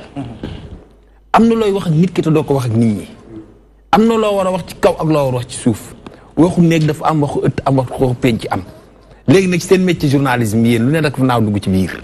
léeg-léeg sax benn affaire am bu ñu am image kooku dañuy jël image bu gën a choquant ñëw collé ko ci wetam pour illustrer rek na yow léegi boo xoolee image bi rek daw déjà loolu am na lu mu def ci yow ki nga xam ne tey moom la waajuram ñàkk doomam tey kooku déjà li muy njëkk a yëg mooy dinaa sama doom ko nii lañ ko def te amaana sax photo boobu ñu ko tegal du moom d'abord benn mi ngi ci loolu léeg-léeg ñu bind titre loo xam ne yow boo demee ci page yi boo ko liiree lañu bind la ñuy def la une ak li nga gis du doon sax benn te nag ñun dañu am ay valeur ñun ay Sénégal waxuma nag la xew bitim réew des occidentaux ñun am na d'abord lu ñuy njëkk a jàngal ci kër gi muy yar teggin sutura lii war naa ko wax ak ragal ak jomb yooyu yëpp nag jomb moo leen gën nit ki boo demee ba amoo looy jomb am na benn bindkat bu mag boo xam ne moom su bindee benn article dafay jël waajuram teg ko natt ko ci waajuram su jekkee mu bind ko su jekkul du ko bind est-ce que tey mooy éthique ak déontologie boobu su fekkoon tey ji ñëpp am nañ ko seen biir est-ce que kon dinañ am problème bi des fois nag ñi ñu war a wane duñu leen wane ñi ñu warta wane la ñuy wane xam nga tey xale boobu tey ñu kii kenn warul wane photom kenn waru ko def léegi dañoo war a fexe ki def loolu ñoo ni ko fàng pourquoi Sénégal bu ñu jàppee jaaykatu drogue wala ku def benn affaire bi ñu grillé kanam gi kooku dañ ko war a wane mais yu mel ni nag ñu grillé leen bu ñuy censuré am na lu ñu war a censuré bu ñuy grillé am na lu ñuy grillé mais ki def lu bon dañ ko war a weer parce que loolu alxuraan moo ko wax ki def lu bon dañ ko weer war ñu xam ne kii la bu ëllëgee fu mu jaar ñu xam ne kii la buñ ko waree daan ñu teg ko ay daan bu ëllëgee ku naroon a def loolu bañ a day ci loolu mais nag ñun suñu journaliste yi yéen baal ma nag yéen contraire bi. allez duma d'accord du ñëpp. may mën a loolu du ñëpp am na loo xamante ne wax nga ko mu nekk lu am solo. loo xam ne très souvent tamit dinañ koy faral di gis. mooy de manière générale même si médias occidentaux yi comme ni ñu koy waxee. da ngay dégg prise d'otage am na tiré nañu ay coups de feu wala lii mais ci image reportage yi doo gis fenn fu deret di traîner. doo gis fu nit ku génn àdduna ñu wane ko parce que ñoom seen bopp dañuy ormal seen bopp dañuy fexe ba duñu wane faiblesse su pays bi donc fii nii dafa mel ni looloo fi manqué fii da ngay gis sax ñuy nit gaañu ñu koy denc ñu koy filmer boobu xam nga ni boobu gën a métti nit gaañu ñu koy denc nit di ko filmer du ko ci portable ba pare partage ko ñëpp jot ci léegi nag yéen journalistes yi yéen war a xeex loolu yéen loolu bu fekkee leen bu mu amati rek dëgg la mais gis nga Alaaji Sall bii gi dafa am en général ñuy wax naan la presse nationale est à l'image de sa société. Est-ce que aussi tam Aram par rapport li nga wax que da ngay dem ci médias occidentaux yi c'est vrai que les pays occidentaux aussi il y a des pays yoo xamante ne c'est des pays violents. Mais Sénégal aussi tamit da ngay gis ñoo xamante ne peut-être li leen di gën a accroché tey jii muy reportage boo xam ne wane nañu accident bi nu mu amee tim nañu nit ñoom tamit dañuy bëgg loolu tellement que ils vont ñoom dañuy pousser journaliste yëpp mais journaliste tam boo xamante ne bëgg nga peut-être ñu lire sa papier wala bëgg nga ñu gën a bàyyi xel sa reportage yow tam da ngay topp li bëgg-bëgg société bi ba yow tamit da ngay tomber tam ci piège boobu mais tam man je pense que comme ni ma ko waxee sànq les responsables sont partagés rédaction boo dem am na rédacteur en chef am na comment dirais-je am na journaliste yi am na chef de desk yi comprendre nga mais moom mooy li nga wax reportage balaa moo génn ñu bëri dañ ko xool des fois benn journaliste rek la ñuy gis ci ginnaaw mais ana rédacteur en chef bi ana kan moo corrigé texte bi ah ana borom journal bi et cetera ana directeur de publication bi ñooñu ñëpp ana chef de desk bi ah ñooñu ñëpp journaliste yi auto kii yooyu yëpp mu am chef yooyu yëpp mu am ah war nañ xool texte bi war nañu lire texte bi wala war nañu visionner reportage balaa muy jàll donc les responsables sont partagés voilà Aram au-delà de li nga xam ne sax moo xew jamono ji mais média Sénégal fii boo koy xool li nga xam ne mooy grille de programme bi dafa mel ni xale yi dañ leen fàtte boo demee ci télévision yi seen programme ñoo mag ñi ñoo koy partagé moo tax dañ ne xale yi léegi dañ nekk image ak li nga xam ne mooy mag ñi parce que liñ leen di wan ci télévision yi ñooy bokkandoo li ñuy seetaan programme boo demee ci rajo tamit pratiquement amul émission yoo xam ne c'est exclusivement pour les enfants presse écrite moom waxaalew ma ko sax ndax voilà mag ñi la ñuy faral di bindal yow yéen en tant que réseau lan moo ci seen taxawaay par rapport ak li nga xam ne mooy programme pour xale yi mën a am seen programme Sénégal mais man dama ne dañ leen fàttale dañ leen joxul li ñu leen war a jox lan mooy ci seen taxawaay waaw ñun d'accord mais avant ñun suñu taxawaay xam nga ñun on est un réseau de journalistes et d'animateurs tey jii ñun peut-être amuñu influence ci programme yi nga xamante ne moom mooy am ci télé yi peut-être mun nañu waxtaan joxe suñu avis voilà moom mooy li ma la wax mun nañu waxtaan joxe suñu avis mais xale yi man du mën a fàtt te en général télé yu bëri yoo dem am nañu émission xale mais contenu bi 5 heures boo taal télé peut-être à part DTV yi nga xam ne toi-même la ñuy inda ñu bëri mike lañ lay indi la ñuy jox xale yi te xale yi dañu war a dépasser yooyu même bu dee sax dañ leen di imposer dessin animé y a des contenus yoo xam ne war nañ ko mun def ci dessin animé yu adapté aux réalités des enfants tey jii ak li xew waroon nañu mën a indi ay dessin animé yoo xam ne day sensibiliser xale yi yee leen wax leen ne bu ngeen gisee ku ngeen xamul di leen interpeller ci mbedd bi mais amul même émission xale yi lan la ay je sais pas ay foo ay fecc ak woy xale yi ñaan clip wala ñu kii non vraiment loolu dañ ko war a dépasser léegi ndax yéen da ngeen ci def ay tànku jéem mais bien sûr ñun on en a tellement parlé si ay émission ñun rédaction ñun yu ñu bokk des fois ñun dañuy sensibiliser ñun suñu patron de presse yi di si waxtaan ak ñoom mais c'est que nag bon comme que wax rek nga mën amoo yenn autorité wala yenn pouvoir ci contenu yi wala fi ñuy defee contenu yi yow doo ko fekkee donc moom mooy loolu comme on dit yéen ñëpp xam ngeen rédaction yi comment ça se passe mais ñun li ma bëggoon wax rek mooy ñun li tax ñu taxawal suñu réseau bi si genre yu mel nii la parce que dañu def benn constat réseau bi yàgg na am boobu peut-être ay journalistes yu ñu fi jiitu la woon mais ñun en partie c'était à partir d'un atelier boo xam ne dañ ko def on nous a fait l'état des lieux de situation xale yi violence yi ñuy subir xam nga cadre juridique bi ñu gis ne yaa ngi vide surtout wàllum sensibilisation su lañu taxaw ne ko ñun en tant que journaliste amatuñu le droit toog du xool xam nga journalistes yi yëpp am nañ si kon wàll temps yi rek maa ngi gis benn journaliste je pense que DTV la nekk boo xam ne mi ngi taxawal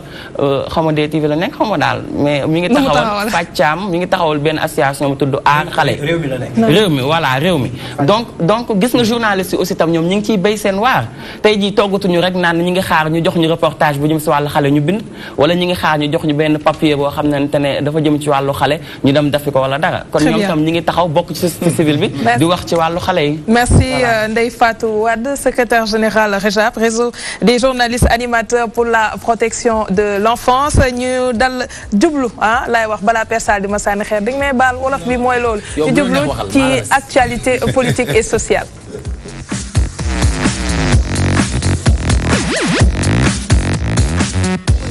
Mansour Sow, l'actualité politique et sociale dominée aujourd'hui par le sit-in place Washington. L'initiative pour les élections démocratiques fait marche arrière.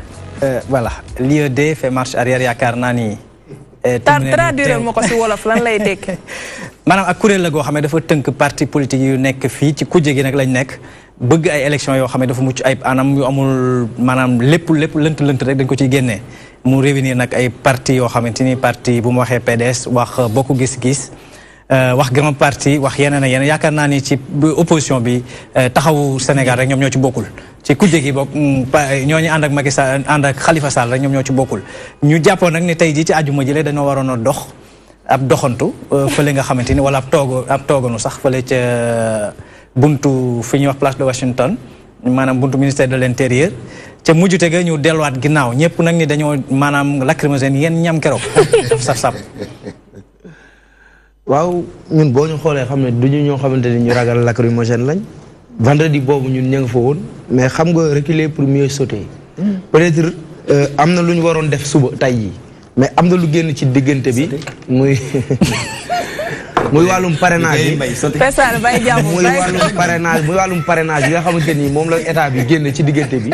ñu ne kon lii dañ koy war a mën a bàyyi pour gën a mën a waajal parrainage yooyu nga xamante ni état bi da ko génne pour mën a téye ay adversaires politiques comme ni mu ko defee récemment ni mu ko daan defee récemment ci prison yi bii nag daf ko bëgg a jël ba ko moderniser ci wàllum parrainage yooyu dañuy xaar ba loolu jege bañ koy woote ñu doog a war a mën a wane suñu bopp mais du loo xamante ni lu ñuy daw la wala lu ñuy ragal la parce que ñun boo ñu xoolee war a xam ñeme nañ lacrymogène léegi da ngeen di parrainage bi fi mu toll nii moo nekk li ñu mën a duppee ci nasaraan point d'achoppement da ngeen bëgg a bàyyi bañ ko yóbbu fële ci assemblée nationale ngeen def toogaanu mais logiquement rek entre nous tey jii candidat boo xam ne da nga bëgg a taxaw fii dagaan baatu Sénégalais yi te mënoo récolter 65 000 signatures yaakaar nga ni candidat boobu du yeb ñu rek ngeen mëgg a toog naan day dagaan baatu askan. mais Mansour ñun dañoo dekk ci dëkk boo xamante ni kii dafa am droit bu bëggee laaj réew mi ñëw taxaw. ne day laaj réew mi. bu ko droit mayee droit ni mu ko koy mayee bu dee image am dafa set parce que image moo ëpp solo ci nit. bu dee moom image am set na tey peut-être xam na loo xamante ni moom président de la république xamu ko pour mën a doxal réew mi. parce que ñëpp yem nañ pour war a mën a doxal réew mi mais pourquoi ñu war a mën a indi à 9 mois des élections ñu war a mën a indi loo xamante ni day war a mën a segg ay citoyens sénégalais yu bokk ci mim réew bëgg a bokk ci élection présidentielle yii di ñëw donte bu dee amuñu fukki nit mais am nañ pas-pasu pour jël mim réew mais pourquoi ñu war a leen koo mën a xaj. déet loolu yow kay yaa ma ci war a mën a tontu. pourquoi ñu war leen ci mën a xañ ndax dañuy jàngat benn mbir rek dañoo génn ci élection législative yoo xam ne amoon nañ 47 listes. liñ ci dépensé ci xaalis kenn xamul lu mu toll. marathon la woon ci ñi nga xam ne dañoo demoon voté. ñu egg ci contexte boo xam ne dañuy wax rationalisation des partis politiques. on peut rationaliser sans pour autant enfreindre la liberté de regroupement nit ñi mën a daje. mais tey ji bu ñu bàyyee lii de mel ni sabar gu tas rek ma sàmm mu jógee fële ñëw taxaw ni damay déposer candidature parce que lu la nga koy defee da nga wut moyen de pression maanaam ëllëg ak si biir dinaa ci mën a taxaw ni man maa nekkoon candidat yow gis nañ ñoo xamante ni aventure yu ñu ci mën a jëlee après élection bi mu jàllee gis nañ jafe-jafe yu ñu ci jot a am ndax tey jii réew mi yéen wooyu politique yi yéen ko moom bañ war leen a bàyyil ngeen ne au nom de la démocratie lu leen neex ngeen koy def. non ñun moomuñu réew mi mais dañoo bokk ci ñu war a mën a doxal réew mi parce que la politique n'est rien d'autre que l'art de gérer la cité mais boo xoolee tey li nga wax je suis d'accord parce que bu dee 47 districts ca jamono jooju Macky xamoon na ko mënoon na koo téye mais téyewu ko dafa bàyyi mu jàll peut-être législatif dafa yamut ak présidentiel moo war a tax mu bëgg a bàyyi présidentiel bi xam na ni bu candidature yi bëree mun na ko sonal intérêt crypto personnel la jiital pour bëgg a teg li nga xamante ni moom mooy parrainage mais ba tey war nañu mën a d'accord parce que xam nga la moo tax même bu dee dañuy xool ñenn nit ñi nga xamante ni ñii tey moom jàpp na ni waruñoo mën a dem élection bu amul 65 000 signature mais signature yooyu dafa am lu ci am c'est-à-dire yow tey mën naa jël sa carte d'identité photocopier ko nga jox ma ko keneen jël carte d'identité jox ko beneen parti keneen jël carte d'identité jox ko beneen parti mais problème boobu nan lañ ko résoudre ci kenn koo ñëw mu jox 5 parti carte d'identité parce que Sénégal xam nañ li fi xew koo fi ñëw gis nañ ni jox ko xaalis mu jox la photocopie carte d'identité mais léegi imagine mais loolu lañ fi gis segam système démocratique bi ñu am léegi ne permet pas certaines choses non segam jour élection la ku ñu wax Alioune Sall maire Guédiawaye di taxaw ci Guédiawaye ku génn bulletin bu bokkut ak bulletin APR mu jox la junni asamalaak nag carte d'identité kase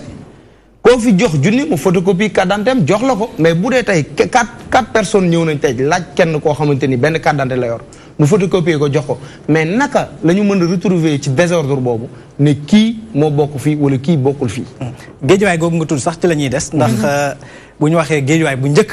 bu ñu nee géejawaay nit ñi dañ daan dem ci El Hadj Malick Gakou. ñu ni moom mooy borom géejawaay. waaye ci jamono ji Aliou Sall la ñuy wax ñu jàpp que ni.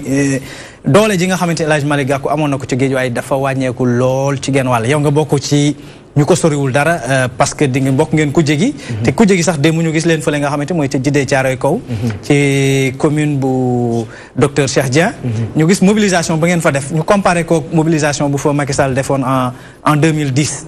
mu waroo lool image yi waroo lool ngeen mel ni ñetti nit ngeen fa teg moom mu tegoon fa 10 personnes parce que mu néew doole rek mais loolu yow yaa koy wax rek mais ku ñëw démb ca Jidde Caaroy ay image lañ gis kat ay image lañ mën a gis ku ñëw démb gi Jidde Caaroy Kaw gis mobilisation ba fa am ñu xam ni toq moo ñu gënal yuréet donte bu dee ñetti nit lañ te gëm nañ ñu xam nañ ni ñii bu élection ñëwee dinañu voteel moo ñu gënal mobilisation bi nga xamante nii parce que bataille électorale dañ koo bañ léegi géejawaay nangawtuñ géejawaay kenn duñu utiliser ci wàllum xartum ak njaganjaay ak juróomi téeméer def ñu benn bataille électorale boo xamante ni fooy dem ñun ñi dañu la ñëw feesalal fa parce que boo xoolee bu président wootee pour ñay dem ñi nga xamante ni ñoom ñoo koy wuy si ak bu opposition wootee ñoo koy wuy si benn mobilisation bi rek la woon loolu ñun dañoo dem ba seetlu ko géejuwaay mais léegi ñun dañoo war a fexe góorgóorlu ba à ce que même bu dee dañuy woote ñi nga xamante ni dinañu wuy si leer na ñun ñii dinañu wooteel donc démb la fa ñëw yow boo ko xoolee bu dee da nga wax ni loolu ñetti nit la ah man da xaw ma juróomi nit dama ne boo ko comparé bu ñu demee ci jamono ci atum 2010 président Macky Sall tey jii toogagul ci réew mi mobilisation boo xam ne defoon na ko Pikine bu ñu tëkkalee ñaari image yooyu lee la ngeen fi indi mën ko tegee ci balance day moom la leen daaneel lu bare bare mais Mansour mobilisation taxut a gagné ay élection Mansour parce que bu doon mobilisation mooy tax a gagné élection 2012 président Abdoulaye Wade day jël nguur gi kenn mënu ko woon a battre ci raccordu dajale ay nit mais loolu dem nañ ba xam ni population bi ñu ngi ciy éveillé wu nekkul da ngay feesal estat mooy tax nga jël nguur gi da ngay yor esprit bu tax a mën a jiite réew mi moom mooy tax ñu jox la nguur gi mais nekkul mën a dajale ay nit parce que dajale ay nit tekkiwul tamit ci genn wàll beneen lecture bu ñu ci mën a def que ni sénégalais yi citoyens yi dañu amagul confiance wala déggaguñu bu baax message wu waa opposition bi parce que yéen plus vous êtes plus sur la défensive da ngeen di wax que ni nguur gi defuñu lu baax yéen lu baax loolu ba léegi joxagul leen nii seen lii laa bëgg a indil askan wi suba kat boo leen ñu fi tegee ñun lii lañ leen indil du leen ci dégg waaw mais teg nañ fi lu leer da nga naan c'est-à-dire bu supposons boo xoolee tey wàllu ñu ñëw ci wàllu carte d'identité yi rek laa lay jox parce que man ca Guédiawaye ga ma dëkk man maa représente sama parti au niveau départemental ci wàllu dugal carte d'identité yi ak génne carte d'identité yi mais lajj bu jëm ci wàllu carte d'identité yi nga gis ko jaxasoo ba ca am tey ñoom ñi def coup bi man du ma tudd ay milliards du ma wax ay milliards du ma wax ci loolu mais maanaam ñàkk gi ñi ñàkk mën a jot seen carte d'identité ak coono gi ñu ciy daj loolu ñun wax nañ ni bi fi Ablaye Wade nekkee malgré def na moyen que ça te ñëpp jotoon nañ seen carte d'identité ñoo ñaari carte d'identité lañ jotoon donc loolu kay bu ñu ko comparé ak li nga xamante ni Macky Sall indi na ko muy wàllum carte d'identité yi nga xamante ni tey nit ñi bëgg nañ jot seen carte d'identité mënuñu koo jot loolu première lajj la te laj googu waxoon nañ ni carte d'identité yi 10 milliards war na mën a defar carte d'identité biométrique yi ñi di utiliser mais Macky Sall 52 milliards la ci def. man ay dama gis nga peindre tableau de nii peut-être lii. dañ cee lajj ba léegi waxoo ma solution bi ñun ba doonte bu ñu fi nekkoon dinañ fi def li wax nga 10 milliards boo xam ne waxoo ñu noo koy defaree ci 10 milliards. waaw mais xam nga man tey yoruma ministère buy defar wàllu carte d'identité.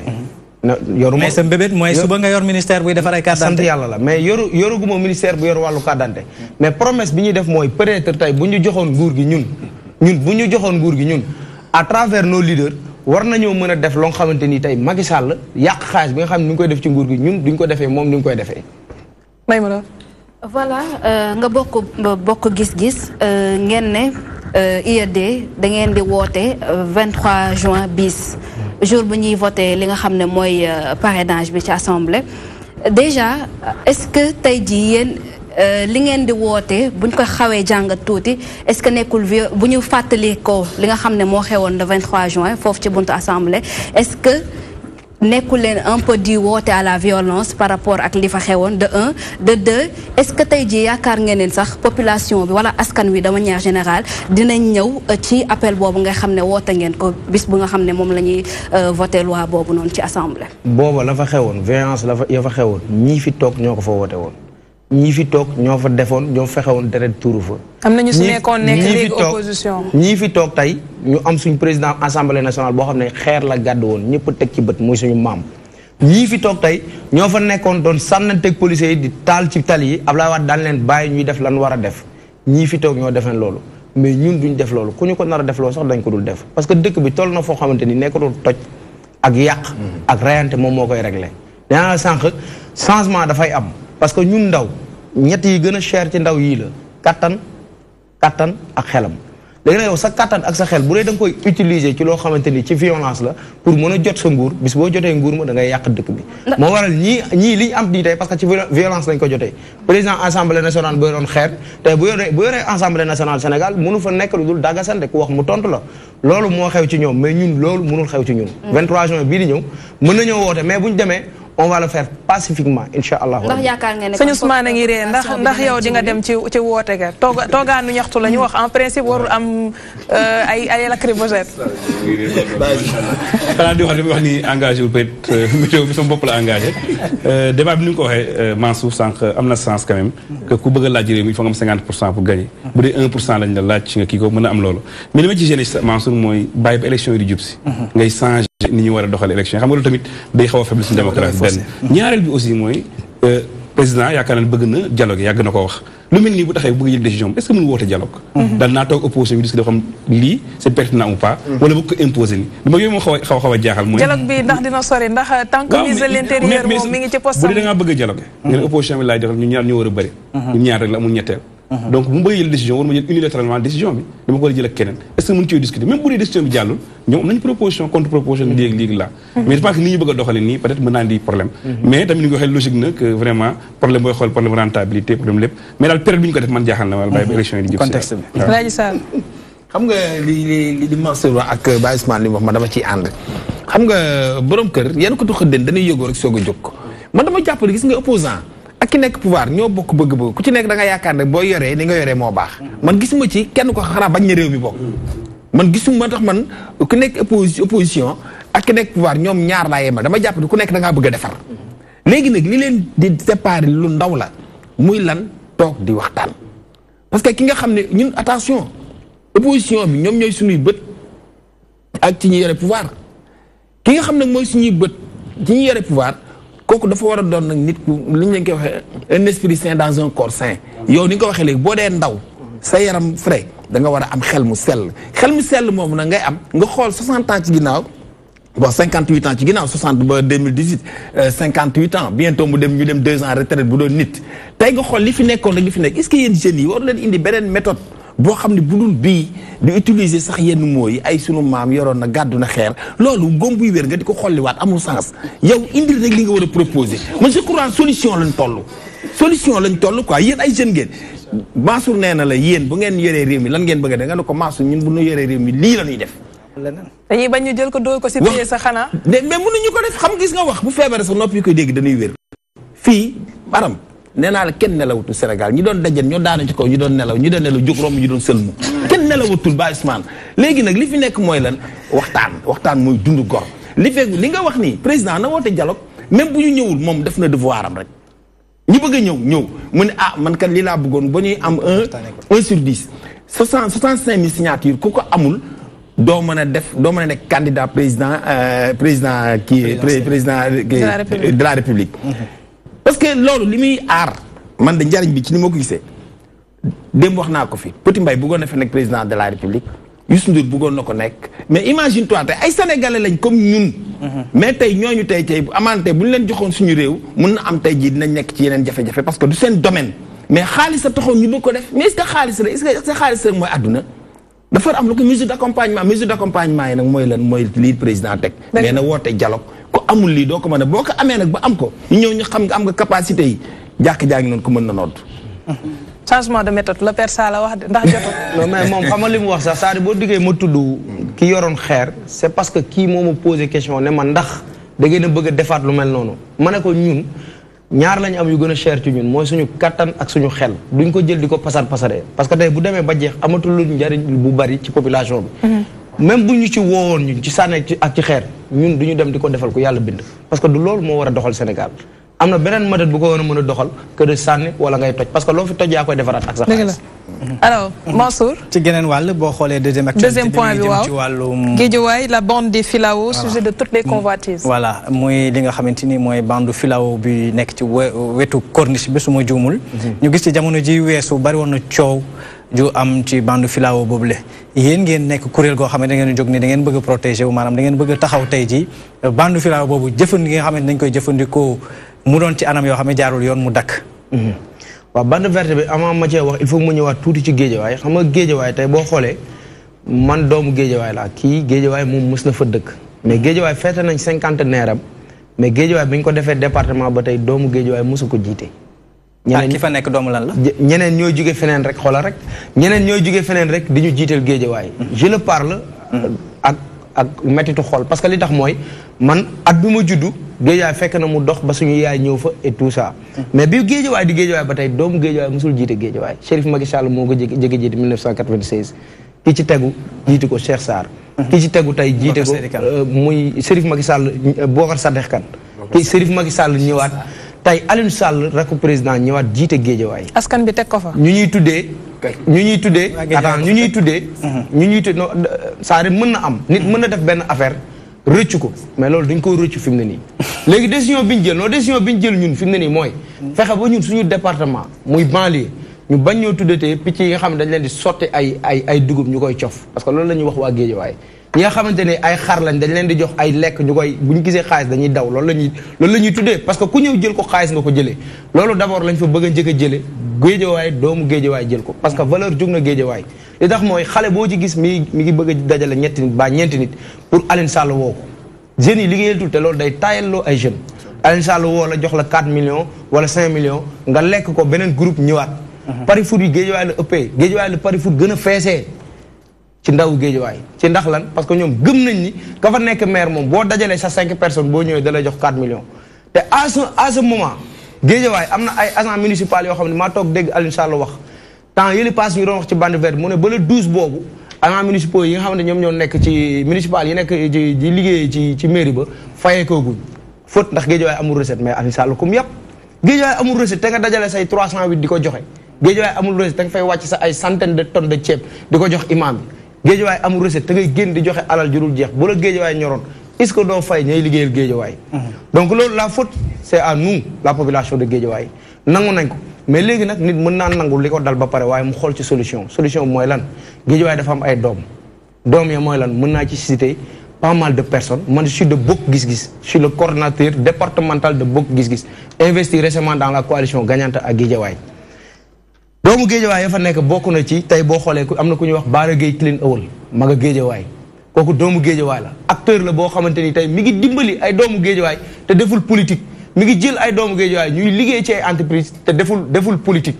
ñooñu noonu tey ñun ñooñu gën a ñor fi mu ne nii pour ñu liggéey ak ñoom biir Guédiawaye mais nekkatul les politiques yi ñëw di fa indi xaalis pour am fa bataille politique nekkatul noonu ñor mais non ñu juddoo géej xam nga Mansour doo delluwaat te filaawo ba ngeen bàyyi Aliou Sarr filaawo bi laa bëgg sax mu dem fa laa bëgg mu dem ndax àdduna moom ñaar yi ñoo fa nekk mbir da ngay ñëw ci biir fekk fa baax wala ña fa baax fekk moom yéen ñi nga xamante ni tey yéen a nekk géejawaay taxu leen rek ñëw nekk géejawaay am na foo leen jógee ñëw nekk géejawaay donc je pense bien que leneen li war nañ ko mën a xool feneen nangu naa d'accord naa la ko que ni du xaalis moom moo waral li nga xamante ni moo war a tegu ba yóbbu askan wi ñuy jox seen i kàddu koo xam ne ëllëg si biir dañuy toog di ko rëccu bu ñu dikkee nag ci li nga xam ne mooy Ali Kala ji bande verte boobu ngeen amoon te ñu doon wax que ni bokk na ci poumon vert yi nga xamante ni ñoo nekk fii ci Ndakaaru ñuy permettre ñu mën a nokki air bu am solo tey jii gis nañ ci genn wàll raatale nañ ko yéen ngeen jóg doon ay kuréel ak kuréelu ndaw ngeen bëgg a xeex lu mel noonu loolu lañ bëggoon nga dikk ci lu waral seen xeex boobu ak fan la leen jëmal bande verte bi dañ ko fa defoon pour défendre les régions côtières ak dun yi loolu lañ ko fa defee woon mais bañ ko fa defee léegi gis nañ ni utilité ba mu amoon amatu ko parce que la quasi totalité filao yi fa nekk yii dee nañ yii dagg nañ ko dañ ko fa defoon aussi tamit pour maanaam avancer maire bi pour loolu la ba tey mais ba tey dañuy wax naan tibbkatu suuf yi fay dugg di tibb suuf si ñooy dindi din yi mais man waxuma dawalkatu sareet yi de gisagoo benn dawalkatu sareet buy dugg ci koñ naan ku bëgg suuf non non nit ñi ñooy fekk borom dawalkatu sareet yi dafa dëkk ñooy fekk borom dawalkatu sareet yi leen dem leen tibbal ñu suuf ñu fay la kon loolu la faute c'est à la population loolu weesu naa ko mais problème mu bande verte filao bi bañ fa bëgg a jëlee dañuy def plan d'aménagement def fa ay projet xam nañ ni def nañ plan d'aménagement yëg nañ ko te état lu mu bëgg a def kenn mënu ci dara mais nag am nañ droit taxaw ñun ñu fa juddoo yore fa màggee fa te suñuy ay maam defoon ko fa am nañ droit jug taxaw xool lan lañ fa bëgg a def parce que hôtel mën na faa nekk auberge mën na faa nekk lu ne lu bon mën na fa nekk ñu ne nag ñun duñ ne dañuy bañ de kenn du ko daaneel parce que loolu kenn mënu ko xeex te mën nañ faa def nag suñu njariñ mën nañ faa def loo xamante ni doomu Géejawaay mën na koo jariñoo parce que opposé wu tamit ba opposé wu ci loolu lay gaañ loolu ak ndof la mën nañ faa def lu ñuy jariñ ñun mais nañ ñu won lan lañ fa bëgg a def réellement ba ñu xam ko ndax am na impact environnemental d'abord bi ci njëkk mooy wax nañ ni dañ fay def université bi ñu ne université Cheikh Omar Foutiyou Tall la tudd mooy université Imam Massamba Diop bu ONG Jamra ñu ne université boobu lan la ñu ne 4-6 hectares la EGIMS moo ko war a liggéey waaye EGIMS projet bi xaalis bi ñëw na lépp ñëw na 25 milliards ou je sais pas 23 milliards ñu ñëw ba war a abattre quelques garab ñu ñëw taxaw ne leen lii ana impact environnemental bi mais biñu demee ba ci biir ba arrêté liggéey bi ba liggéey bi taxaw ñu koy liggéey ñu ngi fi di xaar depuis 3 ans pour defar université bi université la boo xamante ni day jàngale lu jëm ci wàllu pétrole ak wàllu gaz te Géejawaay boo xoolee li tax ñun loolu war nañoo mën a arranger mais li tax mooy impact environnemental ñun gisaguñ ko ci te tey bu ñu fa defee miir boo xamante ni bu tawee ndox mi day dugg suñu kër ñun nu ñuy def bu boobaa malgré nag am na ay experts yu war a saytu loolu malgré tey Géejawaay am na ay collège Géejawaay am na ay lycée mais Géejawaay ñu fa dëkk yëpp université yi nekk Dakar la ñuy jàngee pourquoi pas Géejawaay am université université tamit bu toll noonu nangu nan mais duñ ne bañ nañ mais nag balaa ñoo nangu nag dañuy xam lii ndax ak ñun voilà ban njëriñ la ñu mën a amal est-ce que buñ demee ba koy taxaw est-ce que doomu Géejawaay yi dañ fa mën a xëye est-ce que comme université privée la est-ce que doomu Géejawaay yi tey buñ demee ba taxawal ko duñu def rek comme ni ñuy def banlieusards yi rek buñ demee ba taxawal ko rek jeex na léegi doomu Géejawaay bu ne da ngay fay li nga war a fay te li nga wax sànq moo ci nekk pauvreté dafa am Géejawaay pourquoi pas buñ demee ba taxawal ko doomu Géejawaay yi fa dëkk lañ war a fay mënut a yem ak la keneen di fay parce que ci suñu suuf lañ ñu ko defal te suuf soos suñuy maam ñun ñoo ko fa sab loolu noonu yëpp nag dañ ko posé ne bañuñu université bañuñu plan d'aménagement mais nag nañu toog wax ñu ne ñu lii la ak lii ba ñu xam ci li ñu dugg ba pare doo ko mën a d'accord ak ñoom ah suñu environnementaliste en chef de mu ngi nii moom xam naa ni moom boo ko tegee yaakaar naa ne bande verte ba moom nekk na lu ko soxal non bande verte moom de manière générale souligné na avantage yi nga xamante ne nii am na ko mais damay dellu suwaat si benn point rek mooy ne buñ ko bàyyee foofu naam bëggoo leen ñu xëy rek daaneel ko taxawal fa leneen te du leen julool jëriñ mais est-ce que tamit effort bi war pour ngeen entretenir bërëb boobu yéen a ngi koy def bu ngeen ko defee tuurukaayu mbalit buñ ko defee bërëb boo xam ne xam nañu amul lampe ndax duñ ko lonk ci garab yi ñu fay agressé ay nit ñeneen di continuer di ci tabax seeni kër ku am ay grava dem sotti ca loolu tamit buñ ko gisee ndax duñ ne nañ jël bërëb bi def ko leneen rentabiliser ko donc population Guédiawaye tey lan lay def pour mën a fexe bërëb boobu ndax yéen a ngi saxal garab yéen a ngi entretien ndax yéen a ngi wax ak askan bi pour ñu bañ ko def déversoir xam nga nangu nañ ko sànq dama ne la banlieue yi dafa am nu ñu leen mën a tuddee ak nu ñu leen jàppee parce que bu dee njëkk na ci dawalkatu sareet yi ñuy tibb suuf si population bi di leen woo pour ñu tibb suuf si nga xamante ni bu géej gi ñëwee ci seen kaw la jëm ñun ñooy def loolu léegi nag yow li nga wax ni dafa am solo ndax ñu ngi cay tuur mbale ndax na nga koy entretenir nee naa la sànq utilité am amatu ko loolu ñun xam nañ ko rôle ba mu doon joué ak érosion côtière loolu mënatu ko moo tax ñu ne nangu nañ ci yu bari d'accord comme lu mel ni ñu ne université verte lañ wax day joué ci environnemental bu ñu defaree université ba pare dañ koy wërale ak ay filao loolu nangu nañ parce que xam nga Guédiawaye nga maye boo xoolee 5 communes la waaw boo xamee Sam Notaire Ndiarème Limamoulaye Wakhinane Nimzatt Gounass ak Golf mais boo xoolee yi mu gën a concerné mooy tey Sam Notaire Ndiarème Limamoulaye ak Wakhinane Nimzatt le plus ba ci sax yëmbal dem na mais boo xoolee maire yi ko seq yëpp tey dañoo doon ay maire yoo xamante nii dañoo xiif suuf mën naa ko tuddee noonu boo xoolee man commune ba ma dëkk nga xamante ni mooy commune Ndiarème Limamoulaye mooy commune bi nga xam moo gën a dellu ginnaaw quelques secondes wala may ne la moo gën a dellu ginnaaw ci département bu Guédiawaye commune bu Ndiarème Limamoulaye te monsieur Boy di Sey jiite ko moom dèjà mi ngi bëgg a teg benn projet entre kër yi ak filao yi fa la bëgg a def ay projet ay kër ak yooyu ba tey tamit loolu duñ ne bañ nañ de parce que espace la bu ñu mën a exploiter mais nañu wax lii muy def nii ban impact lay am ak suñuy kër ak suñuy rakk ëllëg dégg nañ la merci Mourtala Seck waaw ñuy wax suñu Ousmane voilà environnement dama xaw a kii tuuti te bëgg naa cee sànni quelques kàddu utilité bi c'est vrai mais je pense que dañu war a am symbiose bu ñuy dëkk l'occupation des terrains entre ce que l'environnement a besoin et ce que aussi population yi xam nañu am nañu pression ci population yi mais d'une yooyu je pense que effort bu mag a mag la bu ñu koy reboiser pour def ko te pour dundalaat ko je pense que day difficile donc balaa ñu koy mën a éliminer war nañ ci xalaat bu baax a baax muy benn ñaar bi mooy dafa am impact bu rëy rëy wax na impact environnemental c'est vrai looy tabax lu ne mais li ñuy dindi déjà am nañu impact environnemental bu rëy rëy rëy dafa dindi filao yi parce que boo kuy dawal ci VDN gis nga ni suuf saa ngi commencé ñëw ci VDN te filao yi rôle moo doon loolu fexe ba mën a fixer di donc je pense que daal li ma leen di sensibiliser pas du ma dugg débat politique bi mais li ma leen sensibiliser mooy ñu fexee xool approché ak environnementaliste n'est-ce pas pour xool vraiment impact bi man li ma gën a loolu lii ci sama xol bi mu wax ba léegi mooy le fait que ñu dindi baobab bindi filao yi vraiment loolu lu doy waar la daal moo sañoon daal filao ñu bañ koo laal kenn bañ koo laal am ñoo xam ñooy jóg di défendre aussi environnement bi d'accord dinañ ci dellusiwaat léegi sëñ Ousmane Ndiaye di chef département et recherche bu développement bu ANACIM dañuy remercier Mourtala Seck membre comité directeur Bokk Gis Gis tout de suite nous attaquons une page de pub après nous revenons sur le plateau pour recevoir notre artiste. La deuxième partie, c'est également la journée mondiale de la météorologie et Koura Bokoum qui va nous parler de la confiance en soi pour le prisme du physique.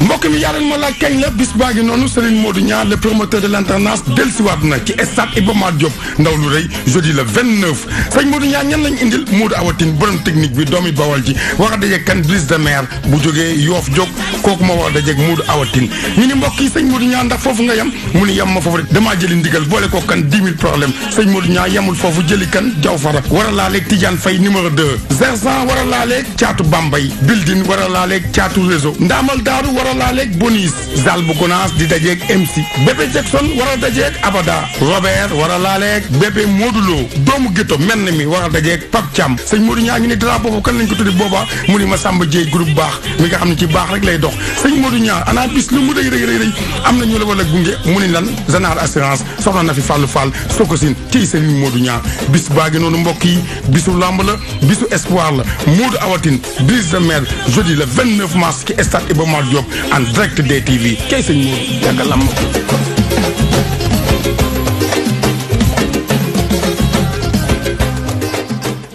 Gorgui Ndiaye alias Go au Grand Théâtre National de Dakar en spécial Lak Yaboy. Oui, une grande soirée placée sous le haut patronage de son excellence Monsieur Macky Sall, président de la République. Neney sargal Madame Marième Faye Sall, première dame de la République du Sénégal ndax taxawaayam ci réew mi di ci sargal deux figures emblématiques de la ville de Rufisque, Monsieur Gora Fall, maire honoraire de la ville de Rufisque, ak Adja Khar Mbaye Madiaga. Di ci woo Monsieur Pala Mbeng Lebougui Production, Monsieur Babacar Ndiaye, président Teungueth Football Club, Monsieur Doudou Maïssa Wade, responsable responsable politique. Monsieur Aloysa Seck, responsable politique. Monsieur Badara Mamaya Sen, responsable politique. Monsieur Pape Alioune Thioune, responsable politique à Arafat. Monsieur Mbaye Seck, responsable politique. Monsieur Baye Diène Sembène, responsable politique. Monsieur Pierre Mboup, président des pêcheurs de Rufisque. Le docteur Omar Cissé, Vision Rufisque. Monsieur Abdou Salam Gueye, responsable politique. Le docteur Abdourahmane Diouf, responsable de Réumi. Docteur Abdou Aziz Ndiaye. Monsieur Elhaji Fall Makati. Monsieur Khalingom, chef d'entreprise. Le docteur Babacar Amdi Diouf.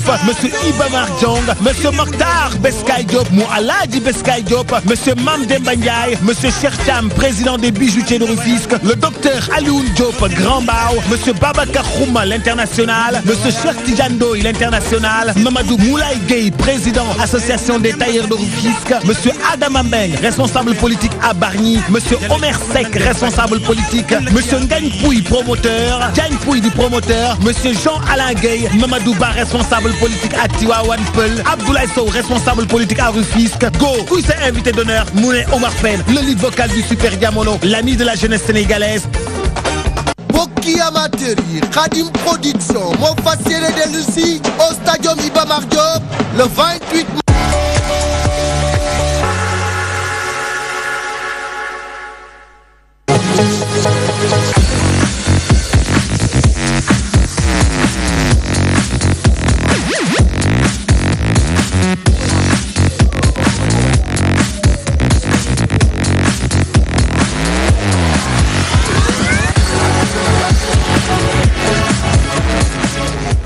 Et c'est la deuxième partie de Toi-même tu sais. Nous avons Koura Bokoum et Virus, Virus,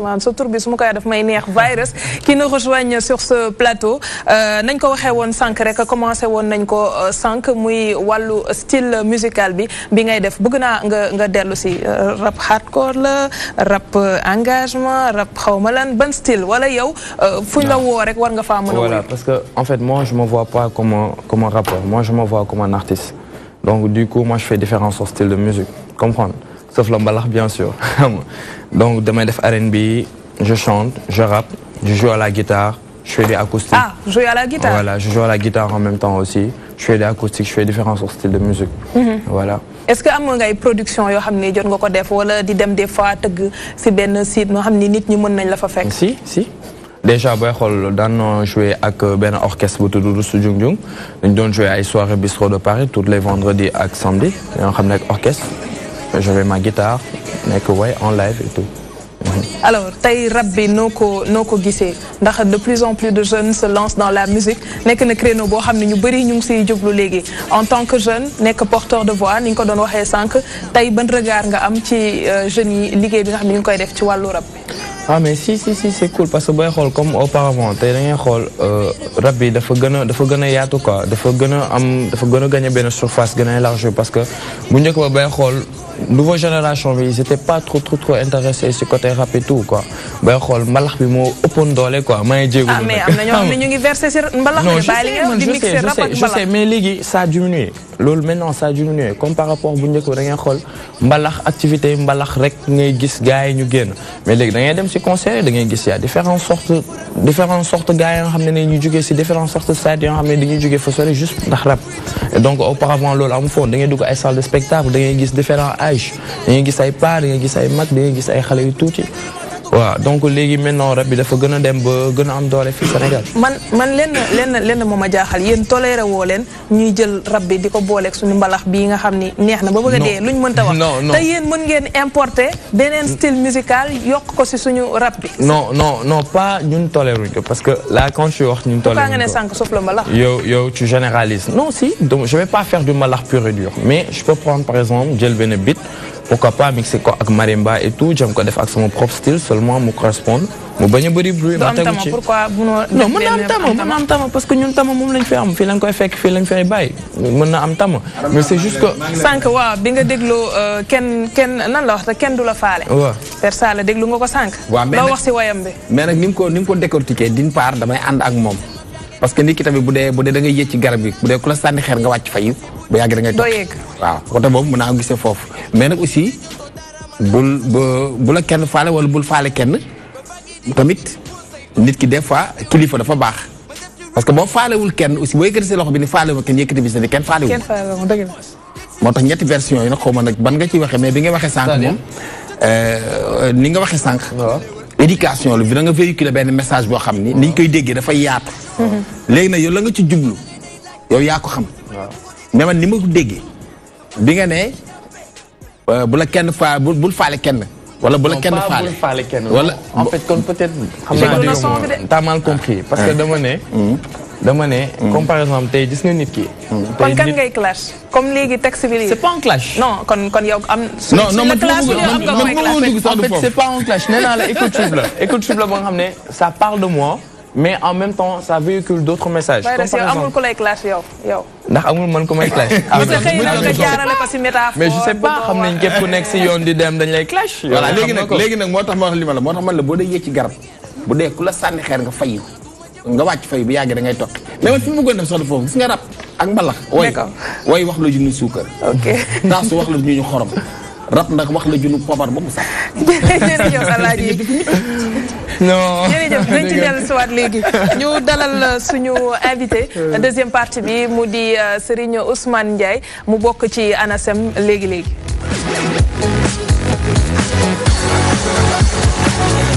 waaw tur bi amul Serigne maa ngi naan Serigne Ousmane Ndiaye rek balaa ñu naan sobaliwul Ousmane Ndiaye chef département recherche et développement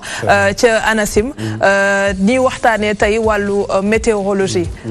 bëgg naa tey ñu ñëwal ñu ci lan mooy météorologie. lan mooy météorologie baatu tubaab la bu composé booy xool ñaari baat météore ak logie. météore comme ni ñu ko xamee météorite mooy loo xam ni tënkuwul ci dara dafa nekk loo xam day lang. te bu ñu ko waxee nag lay lang mooy air bi la ñuy wax air mooy li nga xam ne sënkul ci dara mooy leer logie logos ci latin moom mooy étude donc mooy ñi nga xam ni ñoom ñooy saytu lépp loo xam moo jëm ci biirum air bi donc muy jaww ji taw beeg nuage yeeg niir yeeg yu mel noonu lépp mooy météorologie ak aussi yi nga xam ne tam am nañ lëkkaloog moom mooy géej gi yenn saa am na lëkkaloog moom mbay mi am na lëkkaloog moom suuf seeg yu mel noonu donc météorologie daal mooy bànqaas bi nga xam ni moom mooy saytu lépp loo xam ne dafa am lëkkaloo ak jaww ji nga xam ni moom lañ tiit. atum 2018 est-ce que aujourd'hui on peut dire que les prévisions sont fiables à 100%? Fiable à 100% serait trop dire mais xam naa ne sont devenus beaucoup plus fiables defaguma nag statistique nag dëgg pour wax dëgg rek waaw parce que Sénégal fi ñuy xool mais nag gis nañ ni vraiment am na fiabilité te boo gis Sénégal yi tamit gis nañu vraiment même booy xool suñu mbokk nappkat yi saa ñu amee problème nañ dégg ni météo waxoon na ni en tout cas di géej gi day sàmbarax yu mel noonu donc gis nañ tey avancé technologie beeg lépp ak tey ñuy recruter ñu am aussi xarale ci mbir mi tax ne ba météo dëgg am na avancement yu bëree bëri temps climat préparé waaw partir de laa doon xaar mais man pare laa gis. pare préparé boo gisee militaire la ñu naan pare mooy loo xam ne daal pare nga pour combattre dañoo gis ni am na coppite yu bëree bëri xew ci jaww ji muy mbënd yeeg tàngoor bi am ak avancée de la mer yu mel noonu dem na ba léegi dafa fréquent bi nga xam ni jéggi na dayoo léegi jëlu nag ñaan nañu préparé mooy prêt mais dañuy war a commencer di jëf di ci jëm moo tax ñu ne ren ni ñuy préparé temps ak climat nag ñaari baat la yoo xam ne ñun ci météo dafa am différence. waaw bu ñu nee temps mooy le temps qu'il fait mooy jaww ji fan la toll fi nga toll nii comme bu ñu nee temps bi rek mu neex na voilà yu mel noonu tey pënd na waaw mu ngi pënd waaw il fait beau il pleut des choses comme ça mooy l'état de l'atmosphère à un instant donné mooy li nga xam daal bu précis la mais bu ñu nee climat nag mooy li nga xam ne moom la ñuy njort xam nga tey moo nee la Tamba sa xel nu muy dem tàng na de tàngoor gis nga lu Tamba chaque fois lay tàng mais comme Tamba day faral di tàng ñu ne ko Tamba dañ koy jël tàng loolu la ñuy wax climat climat mooy liy faral di am di faral di xew mooy temps mooy climat donc ñaari baat ñu lañu def différence mais en général sénégalais ñoom naan climat rek climat mais loolu la daal. tey bés bi ñu jagleel la wàllu météo. Sénégal fan la toll tey ci études yi nga xam ne ñu ngi koy def jëmee ci fànn boobu. waaw Sénégal am na jéego yu bëree bëri dafa wax dëgg rek gouvernement aussi jàppale na météo lu bëri ci agence bi tey am nañu ay nattuwaay ñu ngi participer aussi ci document yëpp yi xam ni Sénégal da ko war a participer parce que météo booy xool avant li ñuy soxal dëgg mooy amul frontière. boo xoolee tey lépp lu ñuy def ci météo rek dañ koy booloo di ko def ñun ñëpp parce que dëkk yëpp ñoo bokk même climat bi xàmmewul frontière léegi boo xoolee nag lépp lu Sénégal war a def donc xaatim na ko war na envoyé ay données war na participer ci ay bataaxal war na këyit yoo xam war nañu ko xaatam ci COP yeeg yu mel noonu Sénégal moo ngi koy def ci partie météo waaye tamit ci beneen wàll gi tamit am na yu des parce que boo xoolee suñu doole nag doyul nag dañ koy comprendre waaye nattuwaay moom manqué na lool ba xool yenn saa yi bu ñuy def liggéey bi dañuy gis ay difficultés yu réel yu ñuy rencontré ngir lan ngir bërëb yi nga xam ni fa la ñuy natte te loolu nga xam ni mooy station yi ñaata neen am station yi bu dee station am nañ ci 24 à 25 station météo waaw mais am na yeneen façon nettoyage muy nettoyage taw yooyu moo gën a bëri yooyu doon na ba 100 300 parce que loolu lu yomb la benn genre siwo rek ngay natte mais bu dee station yi ne 24 te doyul te boo xoolee ville yi lañ koy def en général fu nit ñi nekk fa lañ koy def te climat ba demewul noonu moom moo tax ci dëkk bu mel ni Sénégal ñaata station nga yaakaar moom moo war a am pour que saytu climat bi ni mu demee bu dee taw bi bu mën ko peeg dëgg bu ñu amoon chaque 10 kilomètres benn station la nekk loo xam ne lu jaadu la nga xam ne mën nekk bu ñu ko amul tam mën au moins chaque 25 kilomètres am benn station pour natt yi pour mën a def suñu liggéey ni mu waree problème bi aussi mooy maintenance station yi créer mbir lu yomb la mais maintenance fa ñu am matériel bi ñu soxla fexe nit ñi doy n'est-ce pas lépp jaar yoon loolu aussi beneen problème loolu daal moo xaw a sooxe ci mbir mi waaw Mansour yow moom xam naa waa ministère de la pêche say xarit lañu très souvent mu sonal fi nit ñi CLPA yi ñu ngi ci tefes gi di jàppale nu mu tudd sax nappkat yi tey liggéey bi nga xamante ne ni ANACIM mu ngi koy def ci biir dëkk bi yow personnellement est-ce que yaa ngi sentir ne message bi mi ngi jàll. waaw bu baax a baax ndax boo xoolee li daan xew bu njëkk ak liy xew bu tey da ngay def parallélisme bi rek xool bu njëkk nappkat da daan jóg dem ci géej gi sans pour autant mu bàyyi xel ëpp lu jëm ci wàllu information yi nga xamante ne day jógee ci wàllu jaww jeeg météo mais tey ji heure bu ñu waxee que ni météo bu ñu génnee que ni uul bi dina egg fii ak lii boo demee Soumbédioune wala nga dem feneen ak feneen da ngay gis kat kii yi dañuy sar seen gaal yi nappkat yi toog mu mel ni que ni bàyyi nañ xel wàllu woowule mu mel ni tey ji liggéey bi ñuy def wàllu communication surtout def nañ ci ay jéego yoo xamante ni jéego yu am solo ndax bu njëkk boo doon càmbar bu njëkk météo boo ko doon wax ci presse publique bi nga ko doon gën a gis da ngay dem RTS nga ni heure bi la mais tey ji presse privée bi yëpp ñëpp dañ koy def ñëpp dañ koy wane donc ñëpp dañ ko wane DTV am nañu loo xam ne du xalaatuñu def journal sax bu amul page boo xam ne dañ ko consacré météo donc muy lu am solo loo xamante ni tey information bi wër na egg na fi noo xamante ni nit ñi sax dañ koy bàyyi xel ba bu ñuy génn seen kër ci wàllum solo dañ ciy bàyyi xel que ni tey ji kat météo annoncé nañ que ni tey buñ moytuwul digg bëccëg gi dina tàng ñu bañ a def maanaam jaar à côté ci wàllum solo mais boo ma mayoon rek bëgg naa ko laaj benn question mu jëm ci wàllu impact maanaam jeexital bi nga xamante ni information bi météo dañ koy joxe ci wàllum koom ci wàllu ni nga xam ne ñooy touristes yi ndax am na benn jeexital waaw am na jeexital parce que touriste bu ñëw ci dëkk li muy xool mooy d'abord condition climatique yi lay xool ba xam tàngoor na surtout am na aussi yu bëgg a visiter ay parquet yu mel noonu yu day kon attraction touristique ak aussi infrastructure yi hôtel yi jeexante bi la mooy benn lu ñaan changement climatique mooy avancée de la mer gis érosion côtière dafa am impact ci tourisme boo demee tey Salé yëpp ñoo ngi fay teg ay xeer rek yëpp ci littoral bi di ko teg loolu yëpp condition climatique la mooy ñaan changement climatique bi arrivé beneen bi ci des mooy tey ñun dañu am bulletin spécial pour le tourisme parce que jàpp nañu tey pour tourisme mën a dox li ñu ko mën a accompagner mooy lan balaa ñu def seen activité comme ay football activité balnéaire dem visite Niokolo-Koba yu mel noonu ñu wax leen quel sera le temps demain aujourd'hui demain après demain ñu mën a planifier parce que des fois dañuy jógee Saly dem ba Niokolo-Koba boo demee mu taw toute la journée doo mën a gis animaux yi nga war a mën a gis te yenn saa yi ñu planifier naan suba dañuy dem volleyball plage suba mu taw yu mel noonu loolu leen di accompagner bu baax leen jox toutes les informations nécessaires leen jox aussi ensoleillement kañ la soleil bi di lever kañ la soleil bi di coucher pour ñu mën a permettre donc leen di accompagner bu baax a baax et récemment rek ñu ngi bokkoon ci ministère du tourisme donc ñu travaille ak ñoom rax ci dool li ngay wax mooy impact bi di foofu rek fépp la tey wax nga ji pêche bi mu naa mën a drapeau yi mooy leen li nga xam parce que dañoo jàpp ni léegi météo service la war a nekk loolu nekk rek kuréel bu toppal ab direction wala ab agence buy liggéey noonu parti xeet askan bi dañu war dem waxtaan ak askan bi xool li ñu bëgg naam lu ñu mën a def lépp mais ñu essayé def ci ay jéego tey nag fi ñu gën a mën a réussir mooy pêche bi ak surtout agriculteur pêche dañoo toog waxtaan ak ñoom CLPA yi defal leen formation dem ci biir benn par benn mooy remercier de passage USAID bi ñu accompagner ci loolu ñu defal leen ay formation expliquer leen langage météo des saa boo déggee daal la météo wun na ci loolu drapeau yi bañ d'accord ci xam ne drapeau bu vert moom bu ñu ko sampee mooy géej gi macha allah mën ngaa dem drapeau bu rouge tey bu kenn dem drapeau bu jaune na ngeen woote météo balaa ngeen dem wut benn numéro vert boo xam ñoom mën nañ cee woote ñu ñëw tey SMS yi ñuy utiliser tey pêcheur bu nekk am nañ numéro SMS ñu envoyé CLPA yi mais en tout cas suba géej gi day sàmbarax ñu jot ko ba ci léegi ba ci WhatsApp yi sax réseaux sociaux dañ koy utiliser est-ce que noonu ngeen di def tamit agriculteurs yi ban méthode ngeen di utiliser pour agriculteurs dañu njëkk a commencé booy xool parce que agriculteur li ñu mën a def mooy commencé ay phase pilote dem xool la mooy seen bëgg-bëgg la lañ soxla ci information ak na lañ koy utiliser tey aujourd'hui defar nañu daan ay GTP ay groupe de travail pluridisciplinaire au niveau local ndax chaque localité ay réalité li ñuy def mooy ñëpp ñi nga xam ñoo seq mbay mi ki ci njëkk muy DRDR yi wax ñoom ñooy agriculteur ñoo fa nekk ak waa ANCAR ñi nga xam ñooy kii ak waa eaux et forêt ak ñëpp ñi nga xam ñoo ko seq ñu toog ci table ànd ak le préfet bi fa nekk daal ñun météo li ñuy def mooy bu ñu defee prévision dañ koy envoyé ci 10 jours paysans yi mën ci sukkandiku te loolu nag paysans li ci kontaan mooy fi ñu toll nii incha allah mois de mai war nañ génne suñu bulletin pour wane ni nawet bi ni lay tëdd loolu am solo ci béykat yi pour xool xam nawet bu diggu dóomu lay nekk wala nawet bu baax lay nekk bëri taw yu mel noonu pour permettre xool ban gàncax la ñuy ji ak yooyu bu may jotee aussi à peu près ci région yi ban date lañu yaakaar ni ci la taw bi di teer loolu am solo la ci béykat bi mu dem préparer tool bi mën ko dindeg yu mel noonu bu taw bi commencé nañ koy accompagner tous les jours di ko jox information léegi dem nañ ci ba am nañ benn partenariat ak Jokalante ba léegi service voix la ñuy def parce que béykat dañuy wax ni li ngeen def vraiment am na solo lool mais message yi ngeen daay SMS tubaab la ba de day tuuti duñu comprendre li ngeen bëgg a wax xam message mënoo bind benn page léegi nag ñu xool partenariat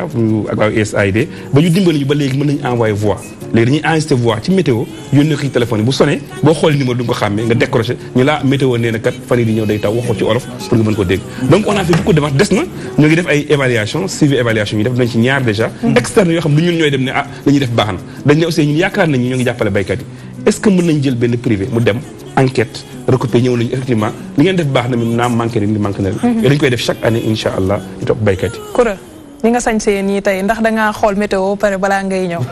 waaw xool naa météo ba pare balaa may ñëw comme ni ko Mansour waxee rek nit ñi météo am na njëriñ boo xamante ne tey jii ak des fois temps bi dafay changer day sedd tey bu subaa mu tàng léegi pour bañ a yooyu seddaay dab la ci yoon bi nga sollu oyof da ngay xool météo pour xam nan ngay génnee sa kër. yow yaa ngi ree de sànq mi ngi wax rek ngay ree di nga laat ay manteau ma ne xanaa may mën a moom it daa xool météo balaa muy génn. waaw ñu comme ni ko Koura waxee rek Papa Sarr Papa Sarr kenn def dara. mu ne wuyu ma may mën a yi nga sol yaa yow da nga xamoon ni dafay tane. si biti mi ngi sedd guy bëccëg gi dafa tàng. bu génnee di nga sonn te pourtant météo bi génne na affaire oto bi sa oto laay dugg du ma sedd. waaw des fois xam nga affaire météo moom léegi ak nouvelle technologie bi comme nu mu ko waxee léegi li nga xam ne voilà day nekk si portable yi boo amee connexion rek déjà dina la mën a wax man sama téléphone des fois ci lay xam naka ban tenue par exemple ci lay sol dina ma wax temps bi fii ba guddi naka lay mel donc par rapport ak ça yaakaar naa ne ak technologie nu mu avancé léegi c'est bien par rapport tamit man bëggoon naa nga may ma tuuti question par rapport ak li nga xam ne ñu ngi koy waxtaanee nii dañuy faral di dégg sama mbokku nappkat yi ñoom lu bëri le plus souvent du ñu faral di déglu li nga xam ne mooy météo parce que si seen kàddu boo fa demee yenn saay sax di def yenn reportage yi dañ lay faral di wax ni ah météo moom ñun duñ koy faral di déglu parce que mën nañ wax ni que suba géej bi day sambara te boo demee du mel noonu d'après ñoom seen nuñ koy jàngatee alors que buñ demee météo daf leen di jox raison par rapport ak li nga xam ne mooy sensibilisation bi naka ngeen di gën a defanteeg ak ñoom par rapport ak saa su ne ñuy dégg ni am na ay nappkat yi nga xam ne ñi ngi faatu ci géej gi. waaw sensibilisation lu am solo la am nañu information boo xam ne dañ ko war a partager ak ñoom benn bi mooy visiter leen dem ci ñoom dañ koy def souvent ci CLPA yi la ñuy dem waxtaan ak ñoom ak ñuy seq mbir mi. beneen bi ci des aussi muy ñuy utiliser rajo communautaire yi parce que am na ay rajo communautaire yu fa nekk di seen sensibiliser parce que sensibiliser am solo la parce que li nga wax nii effectivement rencontré nañ ko rencontré nañ am na yenn saay lii xew mooy géej gi day sàmbarax ay jours amul lu ñu kii ñu ne nañ dem rek kii dem day am beneen bi ci des mooy am na ñoo xam ni c'est sociologique dañ naan supposons nappkat dëgg du météo moo koy taree bañ a dem ci géej day ñemee géej waaw loolu moom musiba la dama koy wax léegi ci télé bi musiba la mais dañ koy wax da ngay dégg ñu koy wax waaw man nappkat dëgg laa man sama maam nappkat la sama maamati maam nappkat la ci laa juddoo donc du météo laay déglu pour dem loolu da réalité la bu am donc yooyu yëpp dañ koy nànk-nànk lañ koy def mais li ñu may chance musiba naaru la yàlla ci yàlla kii mooy ay bakken des fois bu amee surtout météo waxoon ko surtout météo daal ne woon attention bu kenn dem géej am ñu dem ba pare des ci xam nga loolu lu metti la mais day tax seen xel ñu météo waxoon na ko mu des seen bopp yooyu nag mooy joué ndànk nag ñun te gis nañ temps yi am na ay changement ci am mais li nga wax des na ba léegi ñu ngi continuer di sensibiliser di waxtaan ak ñoom di ànd ak yeneen kuréel yoo aussi ñu ñuy liggéeyal ay comme fiche benn ay projets yu am yoo xam ñoo ngi jàppale sensibilisation bi d'accord dernier point ANACIM yan jéego la fas yéene teg nii pour gën a fexe askan bi di gën a bàyyi xel liggéey bi nga xam ni yéen a ngi koy def. waaw jéego yu bëri am nañ plan stratégique bu ñu teg bu directeur général teg plan stratégique pour xool ni fii ak 5 ans 10 ans fan lañ jëm vu que Sénégal fi mu bëgg a dem ci PSE ak yu mel noonu ñu xool na lañ ko mën a accompagner supposons plan PRACAS Sénégal bëgg na am autosuffisance de riz est-ce que taw bu doy na est-ce que climat bi na nekk au rendez-vous yu mel noonu ñu mën a accompagner état bi ci tourisme ak avancée de la mer yu mel noonu mais bi ci ëpp solo mooy le qu'on appelle le cadre national de service climatologique dañu gis ni climat fépp la baykat beeg nappkat beeg élevage beeg tourisme pêche ak santé bi ñu waxul léegi santé feebar yu bëri yoo gis dafa léegi climat bu ne sibbiru supposons durant saison pluvieuse lay ñëw yu mel noonu ñu ne comme ñëpp dañu bëgg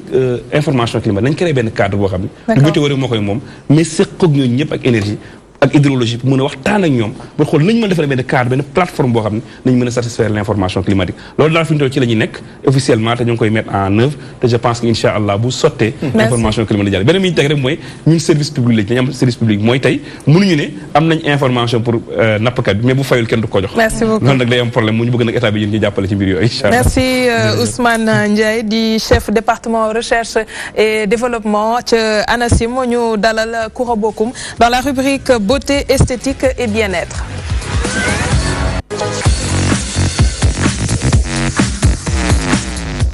Koura yére bi boo ma ko gisoon sànq doo dugg si de. Badou man nga koy jox tamit man maa war a lii. yow moo sama magu bopp nga te loo ma laaj rek ma jox la ko. waaw tey ñu jublu ci sujet bi nga nar a waxtaanee tey la confiance en soi pour le prisme du physique. waa Aram la confiance en soi c'est déjà un état d'esprit nit nag bu fekkee si apparence am nekkoo bien dans ta peau dafa am benn daf lay gêner ba boo nekkee si biir nit ñi boo gêné woo wala nga stressé wu ça se sent ça se voit Aram moo tax tey jii ñu naan nit da nga war a gëm sa bopp nit da nga war a xam sa bopp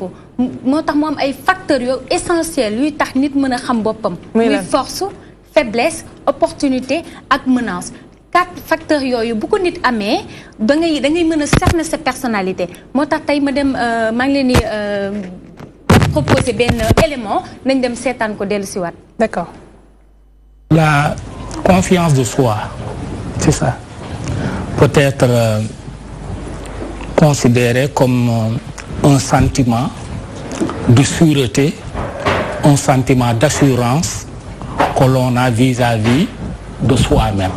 ci lu gën a gàtt gëm sa bopp gëm sa bopp moom mooy lan moom mooy am loo xam ne nii leer na la ne mu ngi ci yow ay potentialité ay valeur ay pouvoir ay man-man yoo xam ne ni yow jàpp nga ne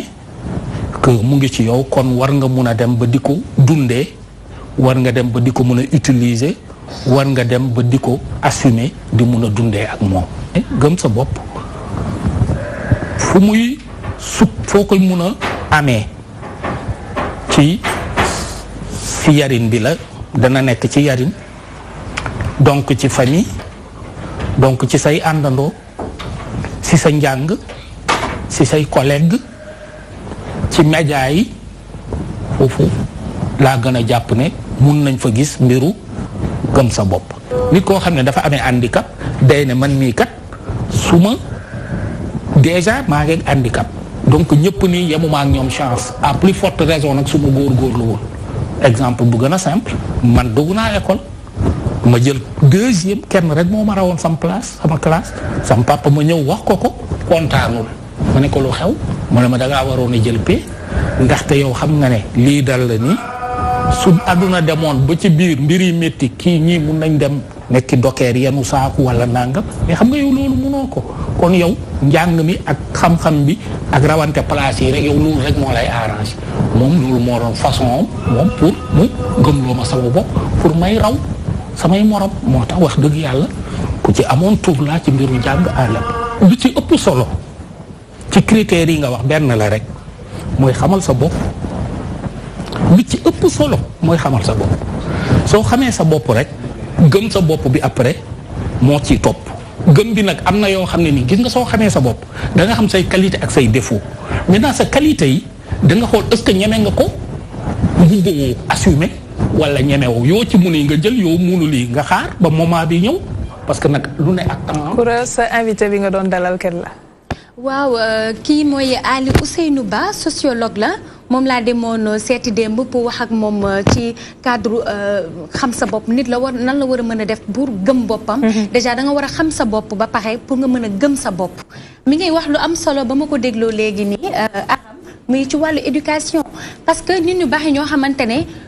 gëmuñu seen bopp lépp ci éducation bi la des fois nga gis xale boo xamante ne yaayam wala papaam wala ay dëkkandoom dañuy dëkk ci naan ko. nulaa nga wala da nga ñaaw wala am na loo xamante di ko xas daal. waaw comme ni ñu may def rek da nga gàtt. voilà te man gannaaw sew moom ma sol samay talon. da nga pataa da nga ñuul léegi xale boobu buy màggee ak loolu ci xelam. day dem ba dafay xeeb boppam. ba du mën a oser di def leen nii bu mën a gëm boppam daal. Alaaji Sala gëm sa bopp nekk na lu am solo ci nit waaye parent nan la mën a def pour inculquer ko doomam. xam nga xale boo bëggee mu xam boppam parce que sax gëm sa bopp dafay xaw a dis ci man ba nga naan nit yàlla lay gëm. nit bu gëmee yàlla dina xam boppam. ndaxte yàlla ngay gëm moo gëmee sa bopp de trop sax mën nga naagu te ku naagu na da ngay daagu rek ñu romb la. léegi nit ki ni muy mën a xamee boppam valeurs yi ko parent am di jox la yow fi nga bokk yow lii moomoo ko yow nii nga war a doon yow lii nga war a doon xale boobu yaa ngi koy jox benn confiance boo xam ne moom danaan sam papa gëm la ma ne man nii laa war a doon d'abord ci kër gi. buy jàng aussi dégg li ma mun papaam dafa ko doon wax ni ko yow am na benn laago bu la dal munoo rawante munoo nekk sportif munoo yenn lu diis donc ci li nga mën rek mooy fexe sa morom moom la rawoon lu tax mu lay ngay sàggam ba muy jël premier ngay jël deuxième. donc xam nga loolu mi ngi koy ñaax. nit noonu nga koy defee pour mu xam moom mooy kan nit sa doom pourquoi ñu koy tagg tey bu ñu nee tey jii nu mu tuddati aram Cissé ah. aram Touré wax nga dëgg Cissé yéen si tey bu ñu nee aram Touré naan la Touré Mandi Mori yow sa maam ndeysaan xam nga rek nangam nangam da ngay am loo yëg da ngay am loo yëg parce que tagg la nit ki da nga koy tagg ñaax ko mu xam moom mooy kan. looloo tax nit da nga koy teel responsabilité muy sa xale da nga koy teel responsabiliser mu xam moom mooy kan waaye sa doom bokk na ay toppal yow yambar nga yow dof nga yow lii day jàpp ne loolu la mais boo ko dee gëmloo ko ni yow war ngaa mën a doon président de la république loolu lay gëm ci boppam. dëgg la voilà. Mansour yow lan ngay def pour yëg ni instant bii nii moo jubaloo gars yi ci question de l'heure dinaa joxe li war. man dama koy door rek fii ñu nekk ci rédaction bi ndax dama leen koy def bés ma saa su nekk rek mooy gëmloo nit ñi ñu gëm seen bopp. dama leen koy wax nekk ndaw teewul am ambition teewul nga gëm sa bopp dama leen di wax à chaque fois boo leen bëggee atteindre yenn objectifs yi damay joxe exemple bi gën a yomb rek dama naan leen viser la lune. boo diiree li nga xam ne mooy jant bi boo amul jant bi di nga dal ci weer yi. di nga dal ci li nga xam ne mooy étoiles yi. te déjà loolu day tax nga egg fu sori. bu nit warul fixé wu boppam benn limite dans la vie. lépp loo xam ne sa morom daf koy def rek di ci réussir da nga naan man sama bopp war naa ko def réussir mais day fekk tamit say parents ni ko Alaaji Sall waxee ñu inculquer le dès le bas âge loolu la ni la nag da ngay gëm sa bopp nit diw de doomu diw de def na lii physiquement bu ñu waxee bu leen demee ci terrain boobu mënoo am chance benn pour nga jàll mais bu dee ci wàllum bopp la xam-xam soxlawul doole soxlawul leneen war ngaa mën a réussir maanaam man loolu laa gëm te ni ma ko gëmee yow noonu nga ko gëmee loo tax ñu bokk ay vision wàllu xam sa bopp physiquement boobu noonu am na ñoo xamante ne dañuy sol yenn tenue yi parce que dañ naan dañu am biir wala seen forme rafetul mais te ni da nga war a xam sa bopp ba yow di nga xam lan moo la jàpp ba doo limité wu sa bopp ci benn style kese ngay mën di varier di sol yeneen même ci couleur sax des fois nga gis koo xamante ne dana am bëgguma jaune bëgguma yenn couleur yu vif yi dama bëgg di sol ay couleur yoo xamante ne dafa sombre te loolu boo koy def da ngay limité ci couleur yu sombre yooyu te nit da ngay oser solo dañ koy varier waxuñu nga abusé ci mais am na nooy solo noo xamante ne boo solee rek day rafet parce que nit mooy génne solin du yére bi nga sol mooy génne sa beauté parce que la beauté est subjective parce que beauté bi may gis ci Aram du ma ko gis ci Maymuna du ma ko gis ci keneen ak keneen nit da ngay gëm sa bopp loolu dina dem ba ci ñoo xamante ne ci comme day jouer ba ci comportement Aram des fois nga gis nit koo xamante ne day dem ci xew sol yére bu rafet bu am valeur bu macha allah mu dugg ci dem ci xew bi gis moroomam boo xamante ne day sol yëre bu oyof mu envier ko ñee ko xeeb boppam ba du. man de envier naa la bi nga sol wax ma jaaxal yaa ngi wax waaye envier naa la ko. voilà mais xam naa ni da nga baax rek yëre bee rafet te dama la koy jox balaa may génn ci télé bi mais Aram léegi loolu noonu day tax ba xale bu tey kooku noonu du gëm boppam di jël. Aram moomu sol yére bu oyof boobu jalousie di ci dugg iñaan di ci dugg waaw iñaan di ci dugg parce que boo xeebee sa bopp rek ku gis rek da ngay yaakaar ne moom moo la gën ba da nga koy iñaane loolu daal problème la boo xamante ne société bi yaa ngi koy dund. merci Koura Bokoum tey la confiance en soi sur le prisme sous le prisme pardon du physique nekk na lu am solo loo xam ne jàng nañ ko si bi ñu dégloo léegi sociologue bi nga ñu indil. ñu jubli ci avis du jour ñu bàyyi kaak Alaaji Sall Bigué tey ñu xool ban jàngat la ñuy tegaat. xamante avis du jour mooy gis nga nit ñi dañuy jaawale noblesse ak richesse. être noble c'est le sang mooy li ñu doon wax léegi xam nga nit mën nga am alal te doo doon noble am na baadoolo yoo xam bu ñu amee alal boo leen ne yaa moom jàngi dañuy def na nga ne yaa moom nit ñi ci nit ñi la ñuy takk haut-parleur yi teg leen saaku yi ciment yi di leen dawal parce que dañu ne yaa moom jàng yi da nga ko naan ci nga baa doole bu am alal la gën a naqaree dëkkal dafa ne ni ku mu